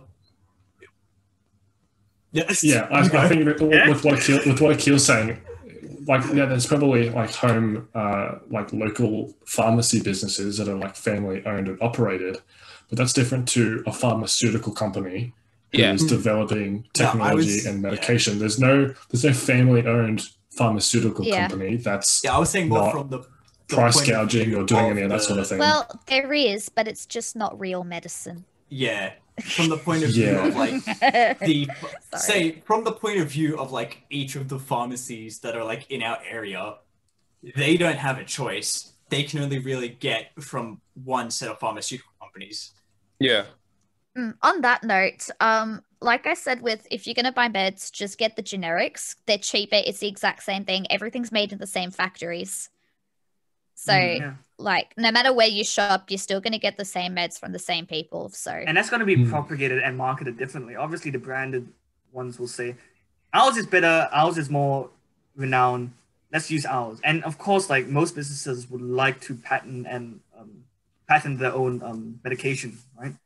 But if you, like a lot of people don't think the generic brand is not the best brand, right? The higher the price, the higher the quality, which is not always the It's case. like- I mean, sometimes it is the case, but very rarely. Like usually it's like generic brands, it's fine, it's perfectly all right. Yeah. But again, there's that stigma of branded is better. yeah. That's when it's like a cultural thing. Like Yeah. Like in the UK, they go, "Oh, I'm going to go Hoover this," but they really mean vacuum this. The same thing with medication. Oh, I'm going to go take a Panadol because I've got a headache. Panadol is not an active ingredient. It's paracetamol, Paracetamol. or ibuprofen, or whatever the active ingredient is. And as Raf said, you can buy just like standard unbranded ones. Just get Panamax. It's like $3. I get Panamax, but I am actually taking it upon myself to refer to it as Panamax just because of that reason. Yeah, I need to just out of start saying that. Yeah, well, really, just out of spite. It's to train myself out of it. That's what it is. Yeah. In the hospital, we say Panadol so the patient knows what it is, and we give them Panamax. Sometimes, honestly, huge conspiracy over here. That's an ethical issue. No, I will say what they do is if the patient doesn't recognize it, we tell them what it is, and they're like, "Oh, it's that." Usually, they're fine with it because, especially in a private hospital, because it means they know they'll pay less. Yeah, it's like when you have those people who are so I want to say ingrained, but I don't think that's all right. I want to say brainwashed, but that sounds a little bit extreme. Of how they're like, "Oh, I've got a headache. Do you have any Panadol?" I'm like, "No, I have." Well, I have paracetamol, but it's like Woolies brand or off-brand or whatever. And they're like, "No, only Panadol works on me," which is not true. Yeah, and that's just nocebo, isn't it? Yeah. Yeah, it is basically. So and of course it'll depend on each person. Like for example, like there's a difference between Panamax. There's no difference between Panamax and Panadol or like generic brands of paracetamol. If I have an example here. But for me, I can't take Nurofen because it has aspirin in it. Oh, and I'm allergic. Yeah. And I'm allergic to aspirin. So when people say, and there's a huge difference with that as well. Like when I say I can't have Nurofen, people will look at me like, "Wait, why?" And I have to explain to them that it's an allergy, rather than just me not like going like, I don't trust Nurofen. I don't like big brands. So like, no, I generally just can't have Nurofen. You should just say, "No, I'm pro-choice and I choose not to have Nurofen." Can you imagine? Oh my god. All right, but yeah, I can show you an example with medication. She's ready. So she has props on the go. It's only because I found. So go for it. Yeah, these are two different brands of sertraline. Well, they're both generics. What, sorry?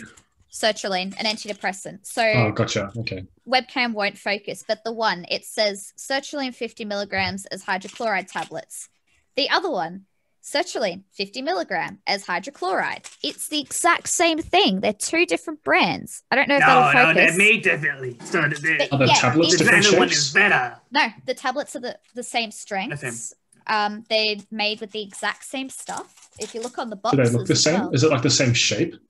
It's the same. If it's the same shape, it's being stamped by the same bit of equipment. It also depends on social class, right? Packaging. Yeah. Lower social class will say that, all right, the big brands are lying to you. The big brands are saying that this is what's involved. There's actually extra stuff in there. Whereas the higher class people say, I don't trust low brand stuff. I want the high grade stuff, even though like realistically, the same thing. And again, it really depends on like social class, especially in this day and age where people are profiting off these. They're all identical with like the few exceptions. It's like, here's Panadol with caffeine in it, but otherwise it's like the same. Which is why we, as the middle class, have the eyes to see through the lies of both sides and know that they're the same. I see through the lies of the Jedi. Only time it's different is if it has a different active ingredient, which it will say. That's it. Yeah. Like you said with the Panadol, you've got just normal paracetamol or you have paracetamol and caffeine. Those are two different things. Yeah. All right. This also leads to a good point. Like, and a lot of these people who don't trust big pharma or don't trust, the pharmacy industry, don't trust the big idea of, I guess you guys can kind of understand where I'm coming from. Vaccines, right? A lot of people are super against vaccines because, and one of the main points is, they're just getting it for money. Does it really do anything? And I know some people who, this is the most, like, I still don't agree with it, but this is the most valid reason someone could have for not getting vaccinated. And it's, I don't know what's in a vaccine and I don't want it inside my body. Like, to an extent, fair enough. If you don't know what is being put into your body and you don't want it in your body without knowing, that's like like the most valid. But I still think you should But still then get it even because still, that's Yeah. just being ignorant and choosing to be ignorant. No, You Yeah. can I would find say out a lot what's of- in it. A lot of these same people will take medication and not know what's in their medication. Like, Or they'll really? drink soft drink and not know what's in the soft drink. Or they'll Yeah, eat or- this and not know what's in that. yeah, It's just or buy it's pre-made just choosing to food. be ignorant. Yeah, or if you Mm. just buy a pre-made, like a butter chicken sauce, you buy a pre-made one instead of making it yourself. What's in it?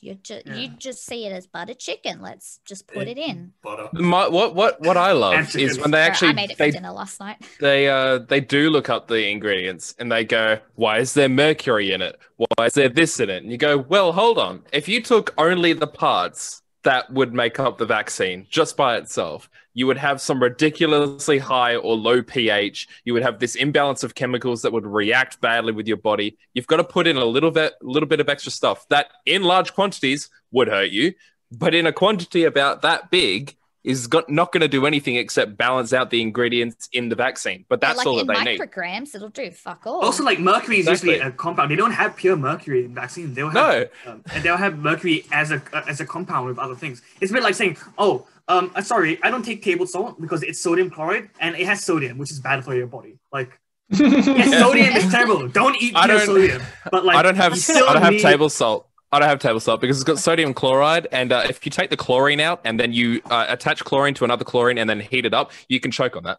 and die. Yeah. You die because Yeah. it's chlorine gas. Like, Yeah, it's no, chlorine gas, bro. wrong, you big dummy. Nothing. What are you Yeah, talking if about? anything, I it's not don't. I even a don't want valid sodium point. It's just chloride choosing because that's in the to be an pool. idiot.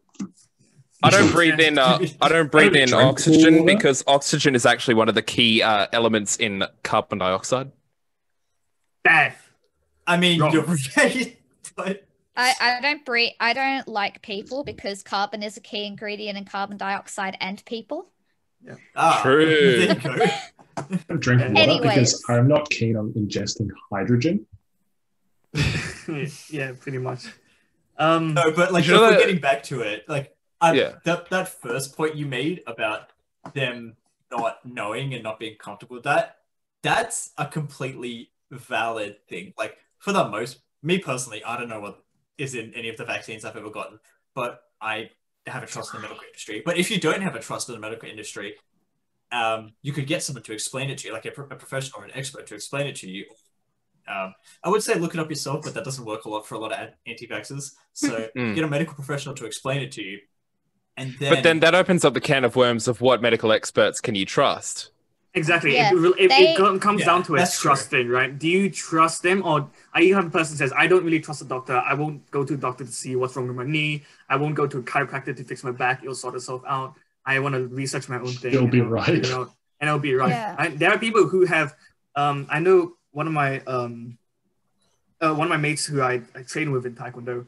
He has a friend that tore his Achilles and just didn't get it fixed because he didn't trust doctors. Yeah.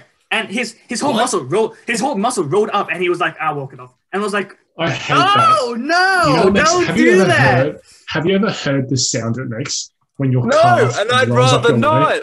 It's my not God, even. it's It's the like, and he worst. explained to me like it wasn't even like when you you completely tear your Achilles, the muscle doesn't just move up; it like rolls up. It rolls. Yeah. I'm like, It goes like a. "Ah, That's the noise oh it makes. It's, no!" I it's don't so like bad. that. It's How do like you when not you get get So surgery? bad. it's like when you get a Swiss roll and you unroll it, but then you play the footage in reverse. Yes, Like it's the bad. same thing. It rolls up your leg. I Yeah. don't like that. I don't like that imagery. And now I feel uncomfortable. Yeah, that's why I get uncomfortable every time someone mentions the Achilles. Yeah, It's yeah. literally like you've got one of those bendy rulers and you've just hammered it to a desk. And if that nail comes out, it's just going to snap straight up. I mean, I God. guess. Yeah. You know those rulers that snap on as a bracelet? It's that. That's what happens to your calf.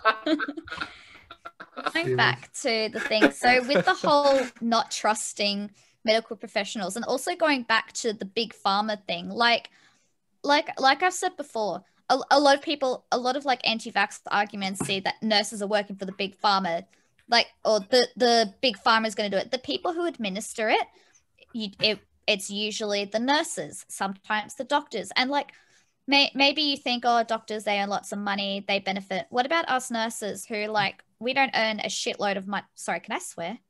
I said fuck multiple times. Oh, so okay. yes. We don't earn a Three. shitload of money, and we still give vaccines to you. We're not benefiting any extra from this.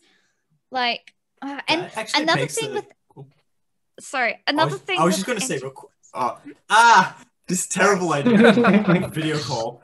Sorry, I was just going to say W. super quick. Do you actually know what is in a vaccine if you ever administer one at work? Nope. Okay. I'm assuming there's a bit of liquid, like water in there. It's Oh, there that's the would be. Is thing. it? Like It has to be soluble. There'd be a bit of What's the saline. solvent? There'd be a bit of saline in it, probably. it's Sorry. all people continue need to what know you're saying. is all people need to know in terms of vaccine. It's an inactive virus that you're plugging in. So you're injecting such that it just I'm in. the adaptive immune system recognizes it and knows Hmm. and produces like antibodies and T cells and B cells to identify when it is in contact with the body, or with the body actually detects that antigen and then knows how to respond to it properly. That's Yeah. all a vaccine is. And people are like, no, but I still don't know. That's what the doctors say. That's what the professionals say. But what does it actually do? Yes, it every is. and every professional and every doctor and every person who knows what's in the vaccine and knows how it works goes, who are you gonna trust if you're not gonna trust the professionals? Like where is the line? Like at that point, you're just denying science. You're in denial of the facts at that point, right? And it's good to question, but at the same time, like you have to have the faith. Unless you want to go into a medical study medicine and study medical science, or go into biomedical engineering or whatever, anything to do with studying the mechanics of a vaccine. What makes you have the right to say, I know more and I've done my own research in order and say that? And that's where not conspiracy theories come into play. Like there's the whole like vaccines cause autism thing, which is like obviously not true. Yeah. And then obviously going back to or like with the whole COVID situation, and obviously now 5G is becoming a thing. Mm-hmm. Oh, no. During that initial wave of COVID, at work we weren't accepting cash for obvious reasons because there was 50 cases, and we were just like, look, it's probably best not to handle cash. And the government, it was even like, there's a clause in whatever the law, if it's legal tender, you have to take it. But there was an exception to that rule at this time, so that you didn't have to take cash. But I was serving this lady, and she wanted to pay cash. I was like, oh, sorry, like we're not taking cash at the moment. And she goes, oh, it's legal tender, like you have to. And I'm like, well, no. If you give me cash, you're not getting any change. So then she started rambling on about, it's the 5G towers, and Bill Gates is trying to, like, he's using this whole COVID thing to insert microchips into us.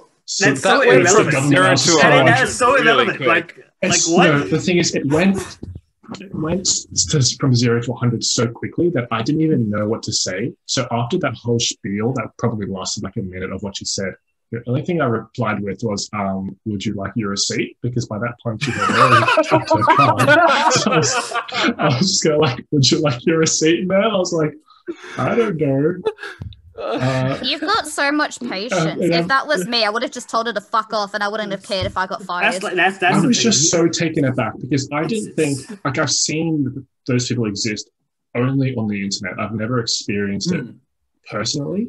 So when it happened, I was like, holy shit, it's real. Yeah. It's like I had to cut off some relatives because they think like that. Yeah, I was like my family members are the same. When I was at work one time, and I genuinely, which I didn't think people like this existed. Like, I know they exist on the internet, but I never met one in real life. When I met someone at work that genuinely complained to me about women in video games, like a female character in a video game, I'm like, why do you exist? Your boss is a woman. Not anymore. Was. What do you mean not anymore? She doesn't work there anymore. Oh, no, she's no longer female. Yeah. No, Crystal became Ken. Yeah, there you go. But yeah, no, it's definitely, if you're going back to conspiracy theories about medical stuff, the whole thing about the vaccines and autism and the 5G causing corona, that was a huge, like, I know it seemed like it was small, but it was actually fairly huge, the 5G causing coronavirus. Yeah. Like, yeah, I was watching videos on it, and like around 50 towers around the world were burnt down or something. I want to say the serious? majority, and I don't want to generalize, but I believe the majority of that was in the US. And no, this is and just, the UK as and well. this, However, and the UK as well. But that's just like misinformation. People just need to get educated and stop doing dumb shit like that. This is like what irritates me, right? This issue wasn't unique to 5G towers. When 3G towers became and 3G became a thing, people were, for the same reasons, were in denial of that. Not necessarily COVID, obviously, because it didn't exist, but they were still saying, "Oh, the 3G causes this, and it's radio. It's going to give you cancer." And then the same thing happened with 4G, and now for every G that comes after 5G, it's gonna be the same thing. also, That new emerging tech is going to have those sorts of people who push back on it and say it causes XYZ thing. And I think it comes down to not only, I guess, an ignorance would play a part, but also just a fear of, I don't know what that is, therefore it's bad.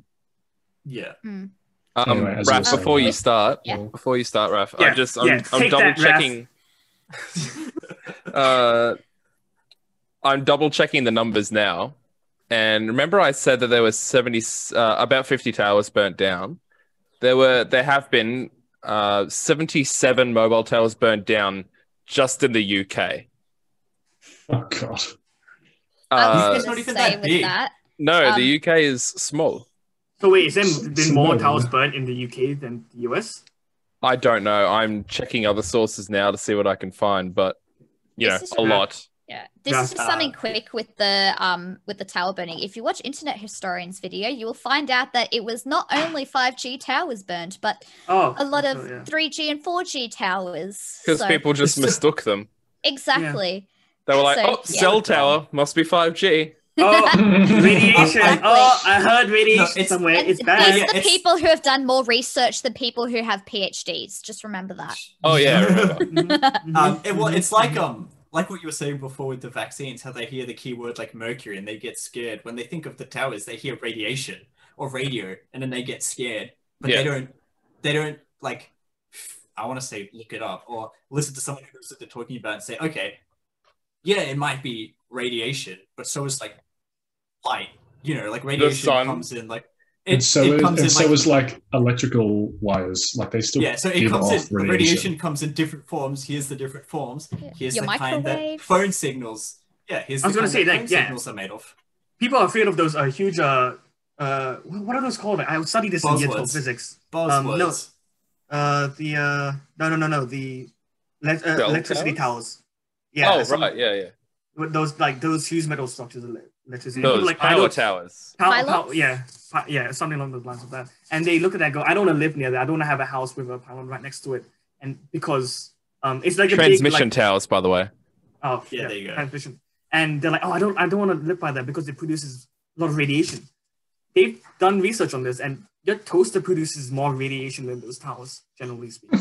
Like, they have this idea so set in their head, they don't really listen to the actual facts. They don't really research it. They have this idea like, it's a huge structure that is to do with electricity and to do with radiation, therefore it's bad. Like, your toaster has more radiation. It's the Neanderthal mindset of I don't understand it, therefore it must be bad. harmful. Yeah. And they think that a 5-minute Google will give them all the information that they need.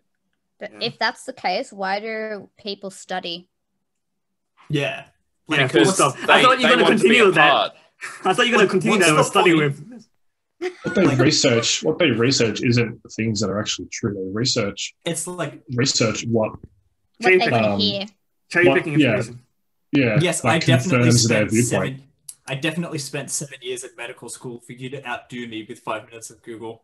So they go to Reddit or they go to Facebook with like-minded people and they share the same views. That doesn't mean it's an echo chamber. And when they say that they Google, right? How I Googled to find these vaccine ingredients, which I've got in front of me, I Googled vaccine ingredients. You know what they would Google? Harmful ingredients in vaccines, and then look up the list of that. Even ingredients in vaccines, like to have a proper understanding of firstly which vaccine and yada yada yada, but like a proper research would include looking at the sources you're looking from, getting the information from the entire article, and reading if there's any disclaimer or something, and then making sure that's a reliable source. Right? A lot of times that people get bad information is because they're looking at oh, it's a scientific journal, but it could be like a scientific journal talking about a very quick survey based on like 50 biologists that say like, all right, this is the ingredients of this and that, but there's no real strong basis and real strong evidence to show that that is true. Well, the link that I've just sent takes you to a UK government website, as far as I can see. And it not only tells you general ingredients that are in a lot of vaccines, but it explains what each of them do. Like it says, you know, aluminium, we use that as an adjuvant, which is it basically increases your body's immune system response and draws it out so that it thinks it's a bigger thing than it is. It doesn't damage you at all. It just slows it down so that it works better. Yeah. But, So here we go. I can read this. Say, for example, say I'm an anti-vaxxer. I'm scrolling through this and I'm going, oh wow, taste improvers, but they inject. I can't taste them. And then you scroll down, added ingredients, aluminium, and then you don't read the entire paragraph that's below it. There you go. Aluminium. Oh my god, they're injecting metals into me? Yeah, oh my goodness. The aluminium Bad. salts and phosphates and like potassium and stuff. Like that's what that is. It's not like it's not like a block of like solid aluminium is being they're injecting like, put into your bloodstream. They'll see formaldehyde and freak out. Yeah. Gelatin, And here this is the thing. emulsifiers. Hold on, this is one of the biggest ones that I've ever seen is the human cell strains and animal cell strains. They'll go, why are you injecting me with other human cells? They're not. They're growing the vaccine's active ingredients inside cells. And then they're injecting that in you. They're not taking the cell itself. Also, real quick, Andre, what are you sharing a screen of? It just says Andre Zainal is sharing a screen. Is it not off the thing? Wait, hold on. No, I can't see it. It's nothing. just a blank That's just screen. black. You're not sharing anything. How about now? Riveting content. No? No. Nope, No. still nothing. Yikes. That's not good. Close it down and start it again. Maybe. No, I'll just stop sharing. That or I'll share it. No, that's right. That's right. It was just off the article. That was my fault. It's strange that it didn't show up. But anyways, maybe because I'm recording, but that shouldn't be the case. Maybe. Oh, there we go. No, Hey, links. there you we go. Human cell strains. They grow the active ingredient in laboratories using the cells. So chickenpox grows better on human cells. So if they're going to grow chickenpox and then kill the chickenpox, so then inject you with killed chickenpox, so your body kills chickenpox and then you're immune to chickenpox, they would do best to do this by growing it in a culture of human cells. They're not giving you the human cells. They're giving you the stuff that they've grown on the human cells. Yeah, I stopped sharing because it's not Thank you for showing up that on my knowledge. screen. Shoot me up. Yeah. I stopped sharing because it wasn't showing on my screen. Which Okay. Still good. Yeah. Yeah. I just, No, fair enough. Do you think it comes down to education in a way as well? Like, obviously, you don't think so? No, because I think like all five of us all share basically the same education. We all went to public primary schools and the same public high school. And now we're all obviously at university. So we all have very similar upbringings and very similar like education. I and don't then think a lot of these it people, is- you don't think so? I think there might be some sort of like educational fear of the unknown, and they don't know how to educate themselves properly. Maybe in countries like America where everything is run religiously, and honestly, their school system sucks because there's like there's no adequate sex ed. I can agree with that. I guess even South Africa, because a lot of my relatives that I refuse to talk to unless absolutely necessary because they give into these conspiracy theories, they're from South Africa. And I know my parents left South Africa because the school system was turning to shit. So, I can agree with that. It is both a combination of education and just awareness, and also like the culture that you're surrounded by. yeah, because who else got the same education? Eliza Chalik. And Is she anti-vax? She's anti-everything. she's anti a lot of things, yeah. Mm. So I think education only plays a part. I think definitely the nature of the person and how paranoid they are in general. Yeah. And her paranoia might have been helped by certain things, but it's not just education. It's not like she's dumb either. She's clever. But she was one of the top people in the GATS class. And even after then, she was one of she's one of the smartest people I know, but But there are She was in different the kinds school of exec smart. until she dropped Yeah. out there's too. intelligence and wisdom as we go with D&D. Intelligence is like book smarts, wisdom is common sense. Yeah. Yeah, Unfortunately, I agree. don't have either. Akil, I no, was about yes. to say that. Beautiful mind. Yeah, and there's one other topic I want to go through before we finish this off is and I know Luke has shared something along the lines of this, but alternative medicine and homeopathy, specifically homeopathy, is one of the main. What medicines. exactly is homeopathy again? All right, let me walk you through it. I watched that video yesterday. It's such a great video, isn't Oh, it? It's a good that's video. good. I still need to It's watch it. fantastic. So basically, there are two core doctrines in homeopathy. The first one is that like cures like. So if you had a fever, you would take some sort of plant that induces fever-like symptoms, and that would cure your fever. Like give cancer to kill the cancer. Exactly. Yeah, I mean- if you had cancer, you would expose yourself to radiation or something. Oh, I mean, that but that's how chemo radiology works. is a thing. That's how right. There's And actual real treatments. And that's how they justify it. But it doesn't work for something like, I'm peeing blood. Better nail myself in the. And I actually know, going off the fact that your fever example, is that there is, and it has proved, well, not proven, but it has been seen to work, is that the whole idea of having a fever is to raise the body temperature to kill the virus, right? So inducing more of a fever may kill the virus faster, but at the same time, it's doing harm to your body as well. Yeah, right? because your So organs can't operate at that temperature. there's And it's that not balance, actually. right? It's not actually curing the disease. It's just heightening your body's already immune response. Yeah. Radiation therapy for cancer, for example, all it is using radiation to specifically target cancer cells. Yeah. As opposed, and it won't work in all situations, as opposed to chemo, which just kills cells, which is why you lose your hair with chemo, but radiation, you won't be going through that stuff. All right, Luke, what is the second doctrine? The second This doctrine is the one that that makes no sense to me. This is the more you Sounds dilute something, the more potent it gets. So to create What? I know. So if I you can't fathom how that viewpoint would make sense to anybody. say you wanted to make super paracetamol, you get one paracetamol. You get one lot of paracetamol pill, and you dilute it in 9 parts water, and you've created a 1 times potency paracetamol.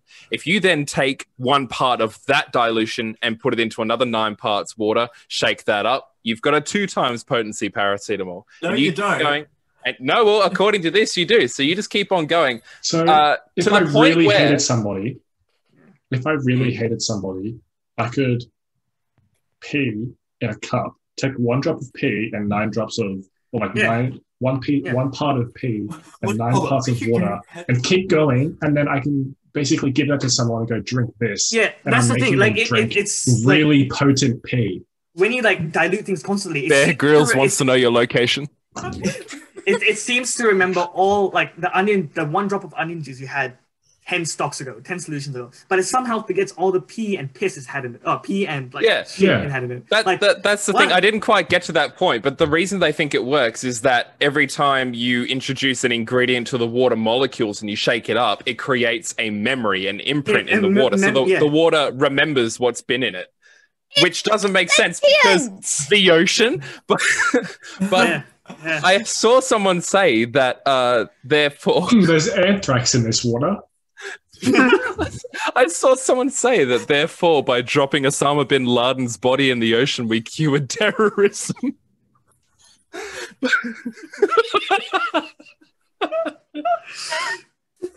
That's really good. I mean, are they wrong? Are they wrong? But yeah, the reason it's gained so much popularity is that when it comes to minor illnesses, your body tends to fight it within about 7 days, right? 7 days, 2 weeks, your body tends to get rid of it. Even with coronavirus, this really bad thing, your body tends to get rid of it in about 2 weeks. Of course, it depends on the virus and depends on the disease. Like sometimes, but largely, by and large. And then if you have complications following it as well. Yeah, but by and large, your body will get rid of most diseases within 1 or 2 weeks of them having visible effects on your body. Yeah. The reason people believe in this is that they'll take it after about a few days and then a few days later be fixed. Correlation does not equal causation, but to them taking that medicine meant for their health. And on top of that, you've also got the placebo effect. Yeah. That's why so many people swear by this stuff. But in reality, physically, there is not a single molecule of that active ingredient in any of the things that they are taking. They're trusting in this. But do they cost a lot of money? Yeah, Yes. that's where it comes down to. Alternative So medicine. they're drinking than really expensive water that's not doing anything. On the note of costing money, alternative medicine is expensive. So I've mentioned I've cut off relatives from it. My dad's sister, she's practically brainwashed by it. She spent so much money with alternative medicine, and yet she is still obese and very unhealthy. And she says, "Oh, this works wonders for my health." And it's like, why Are you sure about that? Yeah, it's like, why do you still have all these issues? Like, it can be simple things by using more salt or replacing sugar with artificial sweeteners. Like, That's worse for you. exactly. Yeah. And then she's also spent so much money on bullshit things like thankfully not crystals, but a lot of like vitamins that don't actually do anything or supplements. And now she's also now officially this years ago, but she's officially a alternative medicine practitioner. So she's been brainwashed. She spent a shitload of money, and now she's part of that pyramid scheme. Is that like being an officially certified engineer in New South Wales? Which, by the way, if you are not aware, there is no official qualification for engineer in New South Wales. You can just claim to be one. They are starting to. They're going to add that in soon. Okay. Yeah, pretty much like what I'm saying is it is she spent so much bloody money on this stuff, and when she stayed with us a few years ago for a few months, and the amount of crap she ordered, like we would get boxes and boxes of stuff every day. She also made her own kombucha stuff and swears by kombucha like it is a miracle cure for everything. But like it tastes good and that's it. Another example of all that like alternative medicine thing. I don't know if you guys are aware of a thing called cupping. Have you heard of cupping? Yeah. It was really popular. It became really popular and had a lot of limelight in the last Olympics, especially with like the swimmers. You know how all the swimmers had those like Michael Phelps had a lot of bruises on their back. Yeah. Basically, I'm looking at what cupping is now, but it's basically it's like a cup and suction, pretty much. Yeah, they put cups on your back and it creates suction and it basically bruises your back, right? Yeah, and it's sort of supposed to improve blood flow, isn't it? Yeah, a bruise is basically just blood coming to the surface. So they thought, it helps with blood flow to move like lactic acid and other waste products away from your muscles, so you can then perform again really quickly. So it's basically like your recovery is a lot shorter, allegedly. And also it's like a Chinese thing. And in Chinese culture, they believe it helps with, I think it's called qi or kai. Yeah, I'm just reading it. I don't really know how to pronounce that. The qi. Qi, which is life force or something. And it's energy flow throughout the body. Yeah, so it helps with that, allegedly. Now, and that's the thing with like Chinese, but there's Chinese no medicine. scientific backing on that. That's the thing with Chinese medicine. Like a lot of things helps, but because it's like it helps with qi and like even though like it's not qi, it just like has a physiological effect that we don't truly understand. And cupping may work, but it's unproven. Same thing with Chinese herbs. It may work, haven't been proven yet. Some herbs do actually help. But it's not like cures for things. Exactly. Acupuncture, same thing with that. It may make you feel better, but there's no real proof. What does acupuncture aim to achieve? What's the end goal for acupuncture? What's it supposed to help with? To unlock energy, to release heat, release energy from the body. Sometimes it's another spiritual thing, something to right. achieve. So it's like releasing. Well. Yeah, chiropractors are legit though, aren't they? No, they are legit now. They are, but a lot of them do claim to cure a lot of things by sort of redistributing the energy. There is no doubt that chiropractors are great at like aligning everything, and there is no doubt that if you have a stiff back, a chiropractor visit will be very good, possibly better than a massage visit. It depends on how bad it is, but every other claim that they make is not true. And a lot of chiropractors do make some wild claims. Like aside from physically rearranging things, that's all they do. This brings me back to a really good line. You guys know Tim Minchin. He's a comedian and he's very much an atheist and doesn't really believe in alternative medicine. And he has a really, really good quote that I use all the time. Do you know what they call alternative medicine that has been proven to work? Medicine? Medicine. It's called medicine, right? Alternative medicine is medicine that has proved to not work or has not been proven to work. That is what alternative medicine is, right? There's no proof, or there has been there's been proof that it works. Oh, no, sorry, proof that it doesn't work, or no proof that it works, right? There's a difference between the two, but it's very starkly that, right? Homeopathy, essential oils, like I'm talking about essential oils. Healing crystals. Healing crystals. That is by far one of the most absurd things. Like Chinese, like personified therapies, fortune confidant. Chinese therapies have shown in some studies to have worked, and in other studies don't know how to explain it. But like crystals do not work. I'm sorry, but they have been proven. They have been super conclusively no effect on the body. I've seen a photo of somebody who believed in all that crystal healing, the whole energy thing. And what they had done is they had basically super glued a bunch of these crystals onto their steering wheel of their car. Oh gosh. Which is great. So even if they did work, right? Say you get into an accident, you just turned your airbag into a claymore. You're just going to fire crystals at you so incredibly fast. Yeah. Didn't Peter Brock used to put all these crystals in his car? Something like that, right? Don't know. I don't know who that is. Can I say something He's about dead. essential oils? On like, of course. Yeah. Obviously, like they're not miracle cures that people claim. However, I will say they can have a good impact on mental health in terms of like calming sense. Like when I panic a lot, I light my scented candle, because just one thing that I find helps with that stuff is stimulating the five senses, like scented oils or scented candles and stuff. They can really help with that. Aromatherapy helps sometimes. Yeah. Yeah. But that's a mental thing, right? That's like that's a mental thing. It makes you feel better, thing. but it doesn't do anything physiological or pharmacological, right? It's all mental. It's just mental stuff. Yeah, and it does impact it positively. That's why they call it aromatherapy and not aromatherapy. My psychologist has scented candles in her office, and like it was so calming, my last appointment, because of them. Yeah.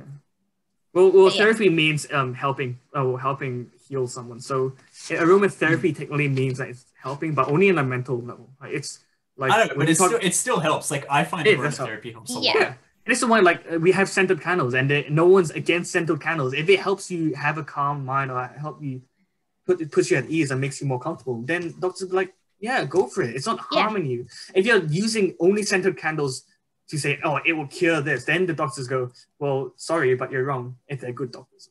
Yeah. Yeah. Like, sorry, you're wrong. I think you need more than scented candles to fix your mental issues. Good vibes. Look, the virus can't affect me. Good vibes save lives. Good vibes save lives. Just watch memes, and then you'll be cured. Yeah, just watch the Good Times playlist. It's guaranteed to cure all ailments. Dude, legitimately, I was stressed from assignments, and I was speaking about this before the podcast. I was literally watched because Akil has a whole playlist of memes on YouTube, and I was just watching the whole thing through. Like I was stressed, I just watched the whole thing through, and I spent like a good, even though they're like short memes, and you have about 272 memes on there.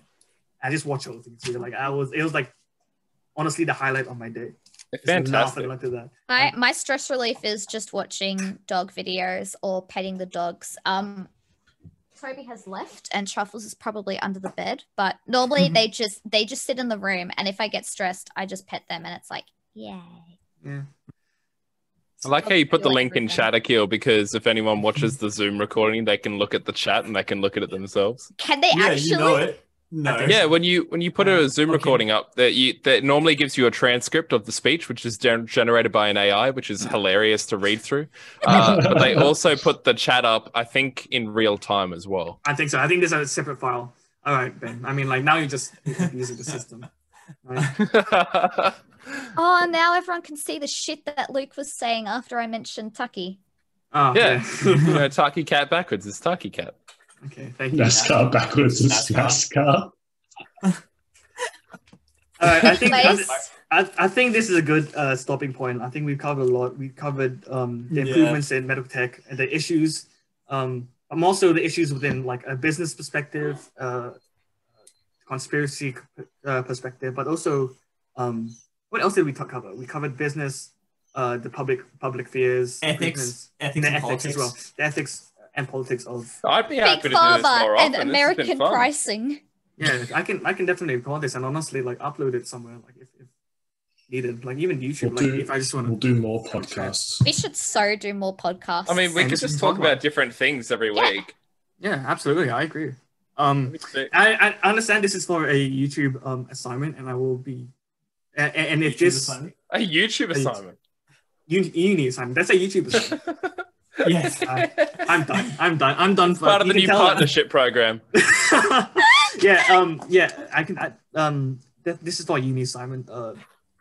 So I'll be uploading it to uni, of course. But like, if this goes well, I can absolutely upload this to YouTube and just see how it goes, and just have a reason just to like chat like this every week. Right? Yeah. But if for nothing else, just for ourselves, like it's just kind of fun to chat. I miss these discussions, and especially like what a lot of the time we'd be on a night out, like at someone's house, and this is the sort of thing we'd just be chatting like this anyway. But now because COVID and because Raf lives on the other side of the country, for sure. We need to chat with something Raf. We can do. Yeah, because Raf lives on the other side of the country. For God I knows mean, what I'm reason. in a kill server like once or twice a week. That's true. Yeah. Depends on how bored And I am. even if you Akil or like Luke or Ben, if you guys want to grab some of your other friends and if they would like to have a chat with us and see like if you know they have different views and they're happy to chat about that, then if I added Ash to this call, he'd dominate it. He has opinions on everything. If you ever want to do something about America, my mate Thorny, he has very strong opinions on it. It's this what's his name? Were you there for I know for my Thorny. 21st? No, I don't think so. I think it was just Luke and I. Yeah, I don't think I could. Yeah, it was Akil and I. Oh, okay. Oh, Jetbox 7 came out today. Anyways, let's wrap it up there. Thanks for watching. If you're watching this outside of a uni assignment, lovely to have a chat with all you guys. This is the first one in the potential series of Killing the Unknown. Kill the Unknown. We'll find out if it's viable in everyone's timetable. But glad you could join along. If you have any questions, you can leave it in the comment section below, or you can find a way to contact me. And we'll sort this out. But I think this is a good stopping point. So thanks for watching, and we'll see you next time. Bye. Bye. See ya.